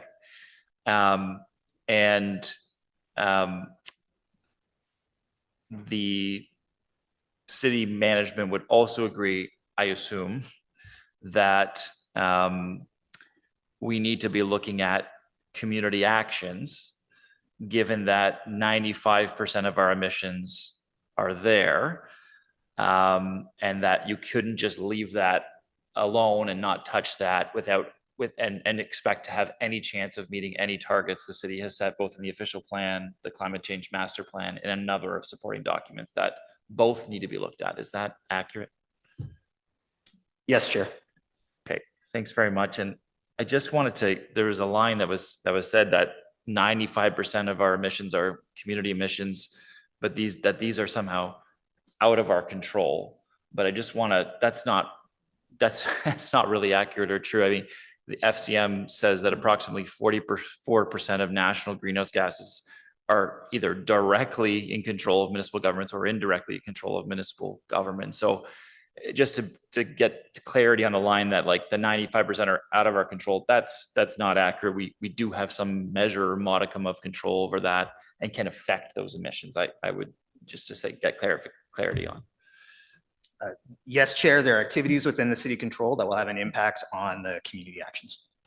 Okay, that's fantastic. And I guess just to keep on this kind of train of thought, the auditor recommends that there's a lack of, I guess, permanent funding in relation to the scope of the mission, and that can be a challenge. That poses a challenge for our city. Is the intent? Will senior leadership look at permanent funding and increases that are commensurate with what our goals are? I know you're going back and looking at those goals as part of the governance reframing, but will you look to fund those things we say we need to fund in the future as part of a budget process? So Chair, just for clarity, are you referring to from a resourcing perspective within the new service area or from a project delivery perspective? Yeah, so both the staffing component, which we've heard that the lack of permanency has been an issue, and the funding of objectives the city has, which Cyril has spoken to within the budget, that those things would be funded through a budget process into the future. I assume we're on the same page that the city wants to move in that direction. So through the chair, maybe I'll take it. Will, you can top me off if I miss. Yeah, so on that point, I mean, this past budget, we added 3 new additional resources, permanent resources. So I think with the work that Will's doing, and also as a reminder, the AMPs that came forward last month, we will be coming forward with the long-range financial plans in 2025 to accompany those asset management plans, in which there will be the climate change lens applied to those plans. So as you can see, it's all kind of converging together where there's a multitude of financial plans coming forward for those considerations. So again, it's not just about, what's the right level of resourcing and where do those resources go? If I look at, in my department alone, there's probably, off the top of my head, probably at least 3 equivalent dedicated permanent resources focused on climate change. What does that mean? It means that most of my finance managers and accounting team are supporting the organization from that climate change lens. So that's the work that we're going to be doing with Will's team in terms of carving that down in terms of what does that actually look like and where do those resources fall? And then of course the governance will inform how all that information comes together.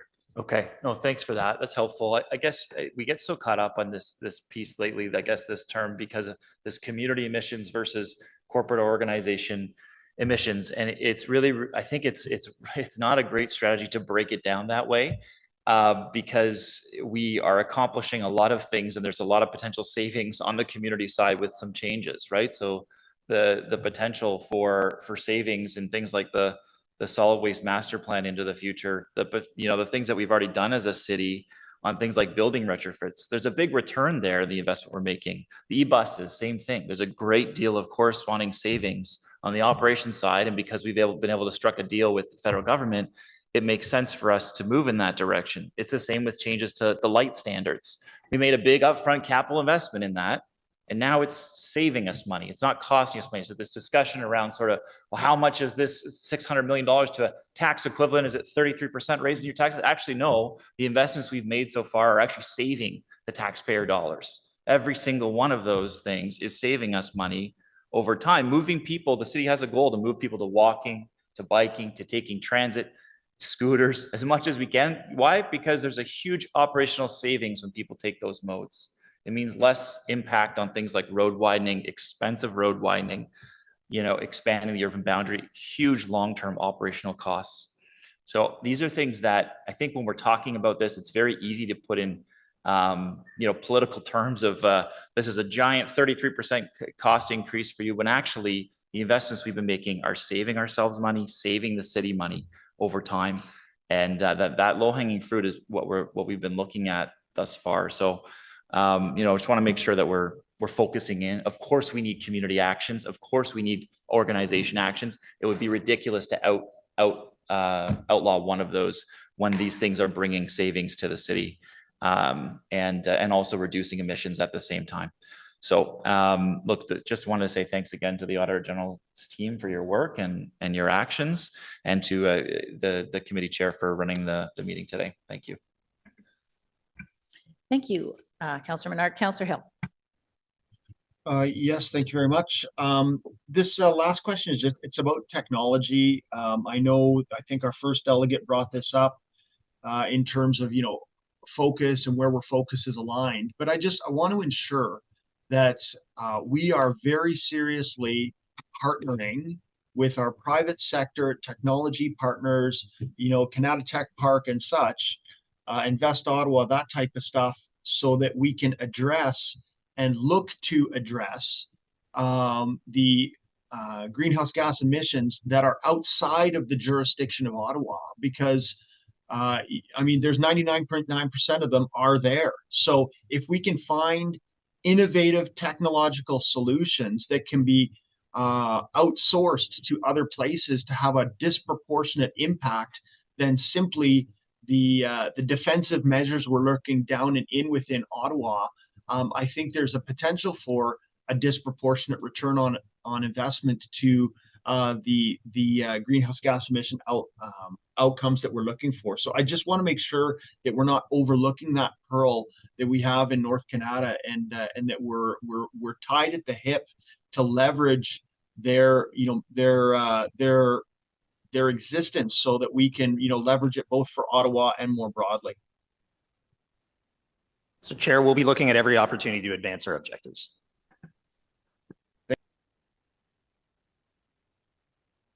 Anything else, Councillor Hill? No, thank you, Madam Chair. All right, thank you. So I have a couple of comments from the chair and one question. So the comment on Hydro Ottawa that I made earlier, where Hydro Ottawa will be at the next council meeting to answer questions, I can't emphasize enough how many, exactly how many other councillors have said here, that the opportunity is great and real. The idea that they would, take the Nepean Sportsplex, say the Canada Wave Pool, some of our buildings that are huge energy consumers, and renovate them. That can be done in sections. They don't have to close down the entire community center to do these things. The concept that, Hydro Ottawa would pay up front the costs that the city would then, be able to get back in the savings, to your point about the light project. So these questions, I'm hoping council will be able to ask at the next council meeting of Hydro Ottawa to say, what exactly are you proposing? What might that look like? Because, the city has to contemplate what that might look like. And that will be a great opportunity to get clarity there instead of just, Councillor Dudas and I understanding it as Hydro Ottawa board members. My other comment is on the data. I'm glad to hear, that is such a focus for sure.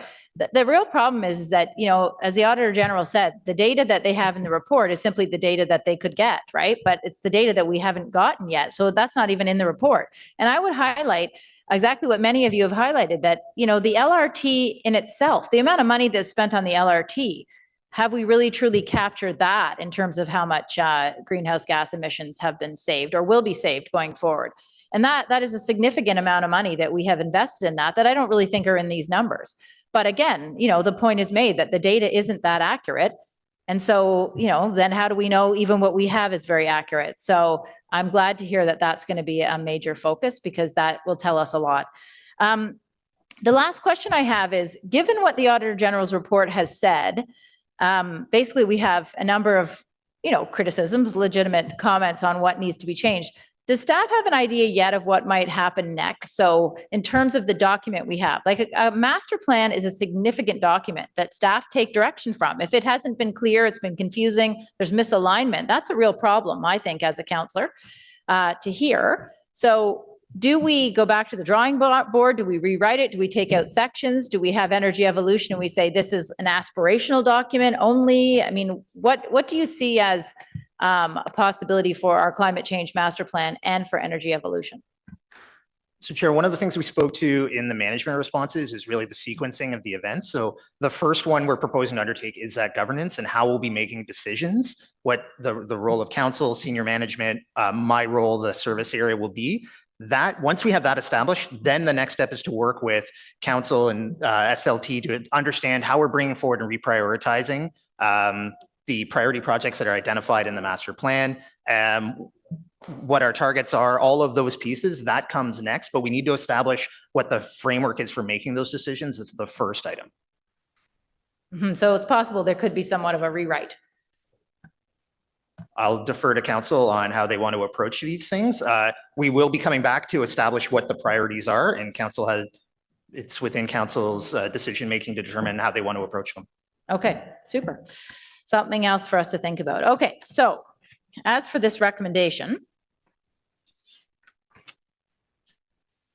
the recommendation is that the audit committee receive the audit report and recommend that council consider and approve the recommendations. Is this item carried? Carried. Carried. Thank you. All right. Why don't we take a 5-minute break so that we can do this switcheroo here for our Finance and Corporate Services Department, and people can go to the washroom if they need to.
All right, we do have quorum, so we can be ready to start.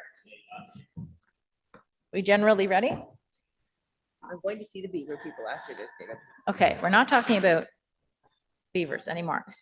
Finance and Corporate Services Department. Okay, so we now have the 2023 City of Ottawa Consolidated Financial Statements to look at and talk about. Thank you. Thank you, Chair. My name is Isabel Jasmine. I'm the Deputy City Treasurer for Corporate Finance for the City of Ottawa, and I will present the financial statements for the year ended December 31st, 2023. We also have KPMG with us today, Andrew Newman, the KPMG Managing Partner responsible for this audit, and the co-partner for the audit, Kevin Travers. They are here to present the results of the audit after I've made my presentation. Next slide. So we're reporting on an annual surplus for the year ended December 31st, 2023 of $865 million, which is different from the $33,000 surplus reported at the end of 2023 for budget purposes. Financial statements are reported based on Canadian public sector accrual accounting standards, whereas the budget is reported on a modified cash basis. There is a surplus on an accrual basis because it recognizes revenue that is not included on a cash or budget basis, such as assets contributed from developers, the share of earnings from Hydro Ottawa, and expenses include the annual depreciation of the historical cost of assets, which tends to be a lower cost than what is contributed to capital annually on a budget basis to replace those assets. In 2023, overall revenues increased by $2 million due to an increase in taxation and fees and user fee revenue of $233 million. Contributed tangible capital assets of $19 million, development charges of $2 million, and other revenue of $3 million, which was offset by decreases in government transfers of $239 million from previous years, primarily from COVID and LRT funding. Total expenses for 2023 increased by $229 million, which represents an increase of 5% from the prior year, primarily from inflation. It should be noted that the largest increase of $115 million was related to social and family services related to increased funding that the city paid to childcare providers under the updated Canada-wide early learning and childcare system, which is a flow-through offset by increased revenues. Next slide. The net debt is the difference between our financial assets and our total liabilities. It is a measure of the future revenues required to pay for past transactions. Net debt at the end of 2023 was $3.4 billion, but this is offset by non-financial assets of $22.4 billion, which is primarily made up of tangible capital assets. The net book value of tangible capital assets increased by $1.3 billion during 2023, and this reflects the increased investment in capital made by the city, mainly for Stage 2 LRT of $598 million, water and wastewater infrastructure of $474 million, and roads-related projects $199 million. A substantial portion of this capital investment includes assets contributed from developers to the city of $488 million, primarily in the form of roads, water, and wastewater infrastructure. The difference between net debt and non-financial assets is the accumulated surplus, which represents all of the accumulated surpluses of the city since its inception. Much of that balance is not in the form of cash, but in the form of capital, infrastructure, and reserves built up over the years. And this accumulated surplus represents the assets that are available to service future generations. The city's overall accumulated surplus increased by $903 million in 2023 to a total of $19 billion. The increase is primarily due to the annual surplus of $865 million reported on the previous slide. Next slide. Accounts receivable decreased primarily due to reduced government funding invoices outstanding at year-end for light rail, reduced cost recoveries for extraordinary policing compared to the previous year, as well as reduced COVID-19 related funding for transit safe restart and for vaccine distribution. Investment in government business enterprise represents the net assets of Hydro Ottawa, which we report on our financial statements on an equity basis. The city received dividends from Hydro Ottawa in the amount of $20 million in 2023 related to the results from the Hydro Ottawa's 2022 operations. The loan receivable is for the Stage 1 LRT loan to RTG from long-term lenders that was assumed by the city in 2019. Next slide. Accounts payable and accrued liabilities have decreased by $24 million, primarily due to a reclassification of the bond premium liability that was moved in 2023 to the net long-term debt. Deferred revenue has increased by 137 million, primarily due to a change in accounting for government gas tax funding that was received but not yet spent, that is now recognized as deferred revenue. Gas tax received from 2022 but not spent yet was restated and increased deferred revenue by $120 million. Asset retirement obligations is a new liability item added to the financial statements. It is made up of costs that are expected to be incurred as a result of the retirement of tangible capital assets. The largest liabilities are related to asbestos in buildings as well as for active landfills. The next slides will provide additional details on the next two major items, which is employee future benefits and pensions, as well as the net long-term debt. Next slide.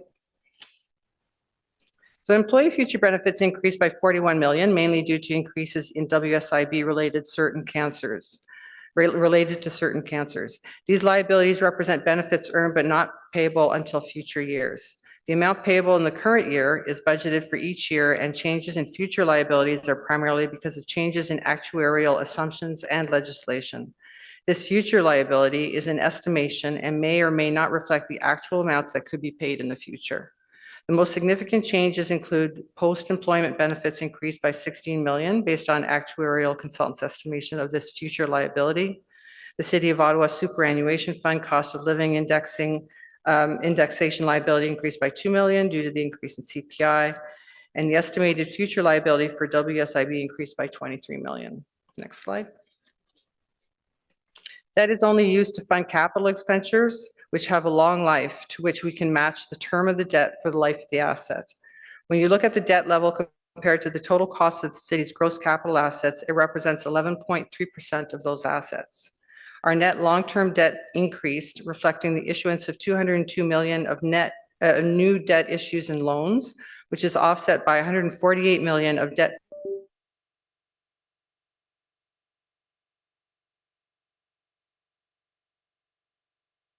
specific target for debt, whereby principal and interest percent the city's own source revenue. In 2023, this percentage was 4.7%. The provincial measure looks at the cost of debt issued, including mortgages, as a percentage of own source revenue, and that limit is 25%. In 2023, this measure is calculated at 8.2%, which is far below the provincial limit. Compared to other large municipalities, Ottawa continues to have one of the lowest total debt per capita. Next slide. The overall net book value of the city's tangible capital assets increased by 1.33 billion in 2023.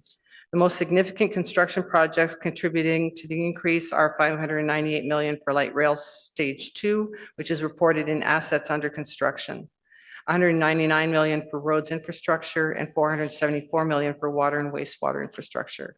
As you can see from the chart, water and wastewater infrastructure makes up 29% of the total tangible capital asset net book value. The LRT stage 2 capital asset costs are still accumulating within the assets under construction category. Once stage 2 is put into service, those asset costs will then be transferred to the LRT asset category. This concludes my presentation, and I will now pass it to Andrew Newman for KPMG for an overview of the audit results. Thank you. Great, welcome, Andrew and Kevin.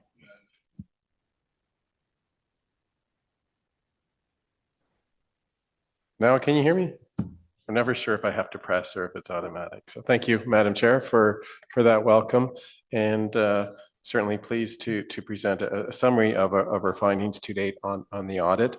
I do have, as Isabel mentioned, Kevin Travers, my co-partner here on the audit. Kevin, as members know, is the current audit partner for the City of Toronto, as well as other municipalities, and is a former leader of our city practice across Canada. So he brings great knowledge both to us as an audit team, but and also to the city. Before I begin, I do want to thank the city team for their participation. First-time audits with first auditors are never easy, although we do try our best. And I think this year was maybe a bit more challenging than most first-time audits because we did get a late start due to contracting, et cetera. We didn't really get started till January. And as well, the number of new accounting standards and other transactions that Isabel so eloquently discussed just previously. But I am pleased with the teamwork that my team and your team demonstrated. We believe that we worked with our audit clients, and I think that it has certainly happened in this case. I don't usually do this, but I do also want to give a special accommodation to your manager of accounting and reporting, Luke Sinecal, who I work quite closely with on some improvements on the financial statements and other items, and he certainly worked with me and worked hard on these financial statements. So I do want to state that for the record. I'll go to the next slide, please. So the status of the audit. So our audit work is continuing as we complete the audit, but we are confident in the draft financial statements presented here today that Isabel presented. And on this slide, you will see some of the outstanding items. The two key things to remind the committee of is that the financial statements do remain, quote, open for any significant subsequent events, including matters of litigation that may need to be reflected in these financial statements, which may require an adjustment to the financial statements. If that is the case, we will certainly, through the chair, provide you that information. We do anticipate being fully completed with the audit by the council approval date of June 26th. And I'll just go to the next slide, please. Our auditor's report, members looked at and read, and I certainly hope you did. It is the clean, quote, clean opinion that you should expect from your management team. There is a number of additional paragraphs in that auditor's report relating to the adoption of new accounting standards, the revision of recording of the gas tax funding, which I will get into, and as well noting that the previous statements were reported on by a predecessor auditor. So it is longer than normal, but all those paragraphs are required. I'll just move on to the highlights page. So first I do have to comment to the committee that our materiality, or financial materiality that we presented when we presented the audit plan of 110 million did not change during the audit. Within the financial statement presentation, we did, as I mentioned, work with city staff on some improvements, we believe, on financial statement presentation and disclosure. We believe the statements are much better and reflect best practices across the municipal sector, particularly in Ontario. So I do want to thank your manager of accounting reporting for being open to those changes. With regards to the new accounting standards, Isabel talked about the asset retirement obligations, which have been reflected on a retroactive perspective, and that impact is disclosed in note 25, as well as financial instruments, which was implemented on a prospective basis, which was also not disclosed in note 26, and those have all been done appropriately. Significant risks, as I work down the slide.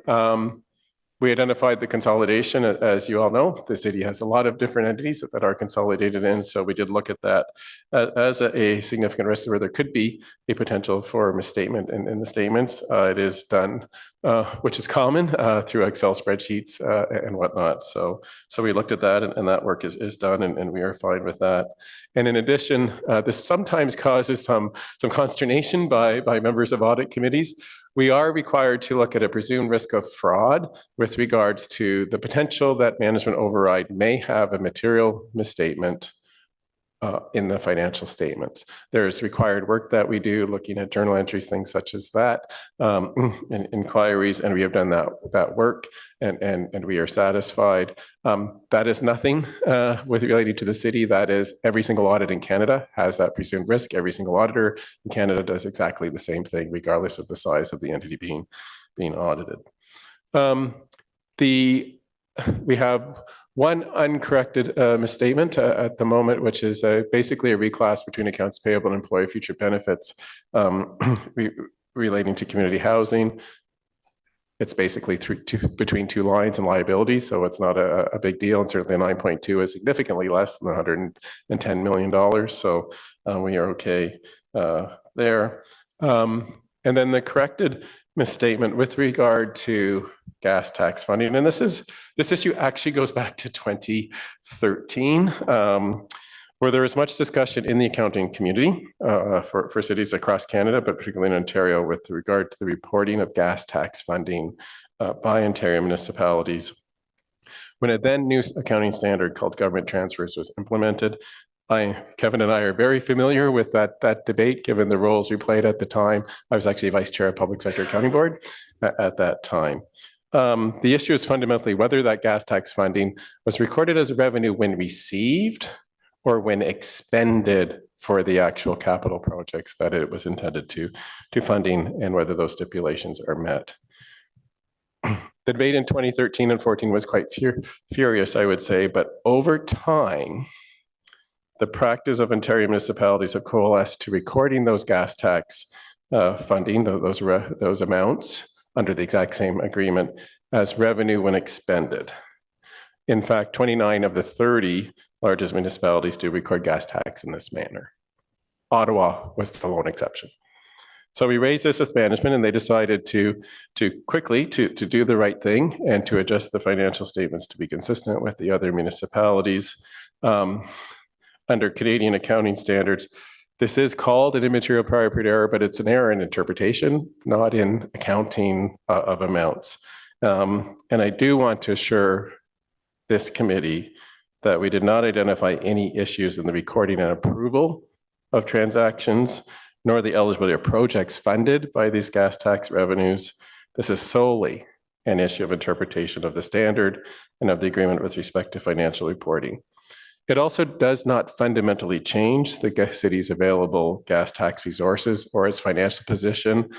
It's at the end of this current year, you have about 167 million of unspent amounts from gas tax.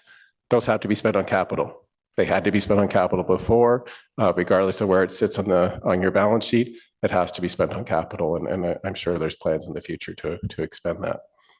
Lastly, as I finish up, we did not identify any significant control deficiencies in internal control, including in our IT work and information technology work that we did around IT controls. We did identify some performance improvement opportunities, as auditors are wont to do, which have been and will be shared with management for their verification and response, and we expect that it will be shared with the committee at a future meeting. And Madam Chair, that concludes our report. We certainly welcome questions. Thank you very much, Andrew and Kevin. All right, committee members, questions? Questions for KPMG? Councillor Hill. Thank you, Chair. I guess my question for KPMG, more of a broad one, is when you look at our debt ratio, how does this compare to other municipalities, perhaps in Ottawa or more broadly, in terms of our exposure to long-term financial risk? Thank you for the question. We didn't actually do a big analysis on that, but I do have Kevin here who might be able to give maybe a high-level answer to that question. Thanks, Andrew. Yeah, through you, Chair. So with respect to that question and the comparison, so firstly, as Isabel pointed out, you're well within the debt repayment limits in general. So in quite with a lot of room to spare on that area. But what makes the comparison difficult is not only the size of the municipality, but where they are in terms of the age of the infrastructure. So, and how their infrastructure ultimately gets financed. But I would say that right now that Ottawa is in very good shape compared to other large municipalities with respect to the current debt load that you're handling. So there is certainly room for more, but it's difficult to compare based upon then otherwise having to go back and look at what the next 5 years look like in terms of asset replacement. And we don't have that data in front of us to compare. Okay, thank you very much, Madam Chair. Thank you. Councillor Kavanagh. Yes, thank you. Hello, Andrew. Nice to see you. I recall you being at school board when I was chair of audit committee there. So welcome to Ottawa. I hope it sounds like it was a tough audit in terms of not straightforward in terms of fixing things and stuff.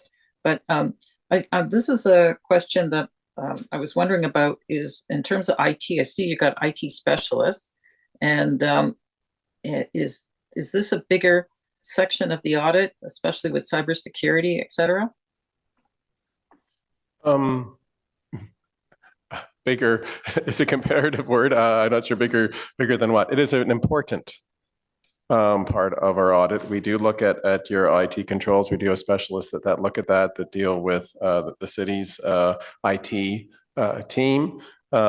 We do look at things such as change controls around coding, access controls, password controls. Certainly, we do look a little bit at cybersecurity controls, but it certainly is nowhere near a cybersecurity audit. I will caution you on that. And in particular, whether there were or were not any successful cyber attacks that would relate to the financial reporting system. So it is a big effort, particularly Teresa in the very first year, because our team is getting to, starting from ground zero and learning the system and things such as that.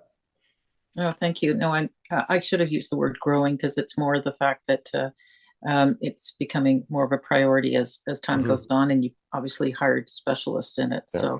So that's kind of what I was getting at. Anyway, nice to see you. Thank you. Thank you, Councillor Lowe. Thanks very much. My only questions around the $167 million that was misclassified, I think the term you used was for the gas tax. It being accumulated surplus, or it being recorded as accumulated surplus, and it should be deferred revenue, if my understanding is correct. Does that doesn't change? That doesn't change how that money can be used, or rather, does the misclassification sort of tell us where the money can be used in an incorrect manner? And then now that you or city staff are going to classify it properly, does that change where that money can go in terms of how, like, the perception of it? No, it does not change where the money can go. The restrictions on the use of that funding is in the Government of Ontario gas tax agreement that is common across Ontario. The classification within the balance sheet, you got correct, Councillor Lowe. It is between accumulated surplus and deferred revenue. In the past, it was disclosed in the accumulated surplus note as a restricted reserve, right, and identified that it had to be used for projects that are eligible under the gas tax agreement. So that is it. Kevin, do you have anything to add on that? No, you've nailed that, Andrew. It's really a geography item on the balance sheet. Yeah, that's what it sounds like to me. Okay, I think the way I wanted to actually word the question was that doesn't open us up to any risk of having misused any of those funds, right? No, as I mentioned, and I want thank you for the opportunity to reiterate the point. We found no instances where the money was used, no instances of non-compliance with the Ontario gas tax agreement and the federal gas tax agreement with the city, and things were accounted for in the right period. It's simply, as Kevin likes to say, an issue of geography within your financial statements. Councillor Brown can tell you stuff about geography. Thank you.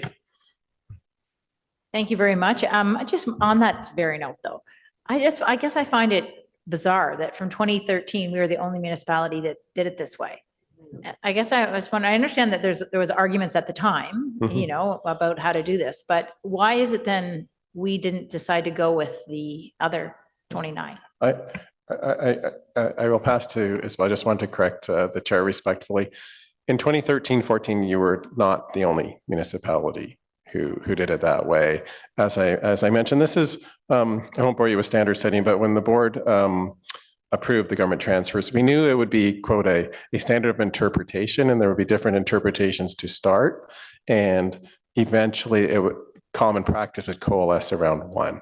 That is what has happened here, from 2013-14 onward to here we are in 2023, and Ottawa is the only one of the 30, but I'm sure Isabel has more comments on this. Yeah, and I would just say that our previous auditors supported the previous accounting standards. We informed them of the change because of we are comparing to previous year, and they are still comfortable with the different approach. So it's more of that's the way it evolved. But when we found out that most municipalities are following this other way of accounting for it, we immediately changed. Okay, fair enough. It helps to have a viewpoint of other municipalities. It is important to know what others are doing, even if it is not the biggest deal in the whole world. All right. Any other questions from anybody? Any other comments from staff? If you wanted to say anything else, I don't know. I'm looking at anybody. No? Well, we really appreciate this very much. Thank you. It's always fun to have a new Auditor? I don't Maybe know, not for your staff, but, Madam Chair, could I just interject for 1 second? Just for the purpose of the minutes, I neglected to talk about the sinking fund, and I know you're recommending those statements as well. Basically, what I said goes for the sinking fund audit as well, but I thought I should put that on the record as well. Okay, sure. That is our next item, but if you, then you feel you've sorry. now said the same thing, ditto to all of Yes. it. Yeah, we don't actually have a separate audit findings report for the sinking fund. We put them together. Okay, great. So we have a recommendation then to approve, so that the audit committee recommend council approve the 2023 City of Ottawa consolidated financial statements. Is this item carried? Carried. Carried. All right. Well, thank you very, very much.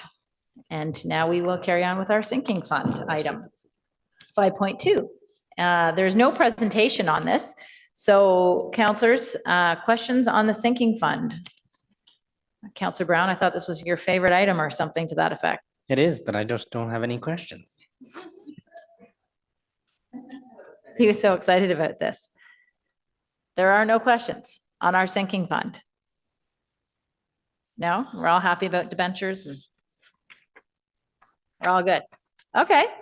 So let me just think about this. There's a matter, yeah, I have to read it. That the audit committee recommend council approve the sinking fund financial statements for 2023. Is this item carried? Carried. Carried. All right. Thank you. So we move on to item 6. Thank you all very, very much. In camera items, there are none. Notices of motion. Are there any notices of motion? I don't see any. All right. Inquiries. Are there any inquiries?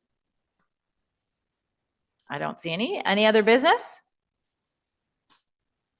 No? All right. So we are adjourned. Our next meeting is Monday, June 24th, 2024, where that will be the topic of Lansdowne. So we can all look forward to that. All right. Thank you. We are adjourned.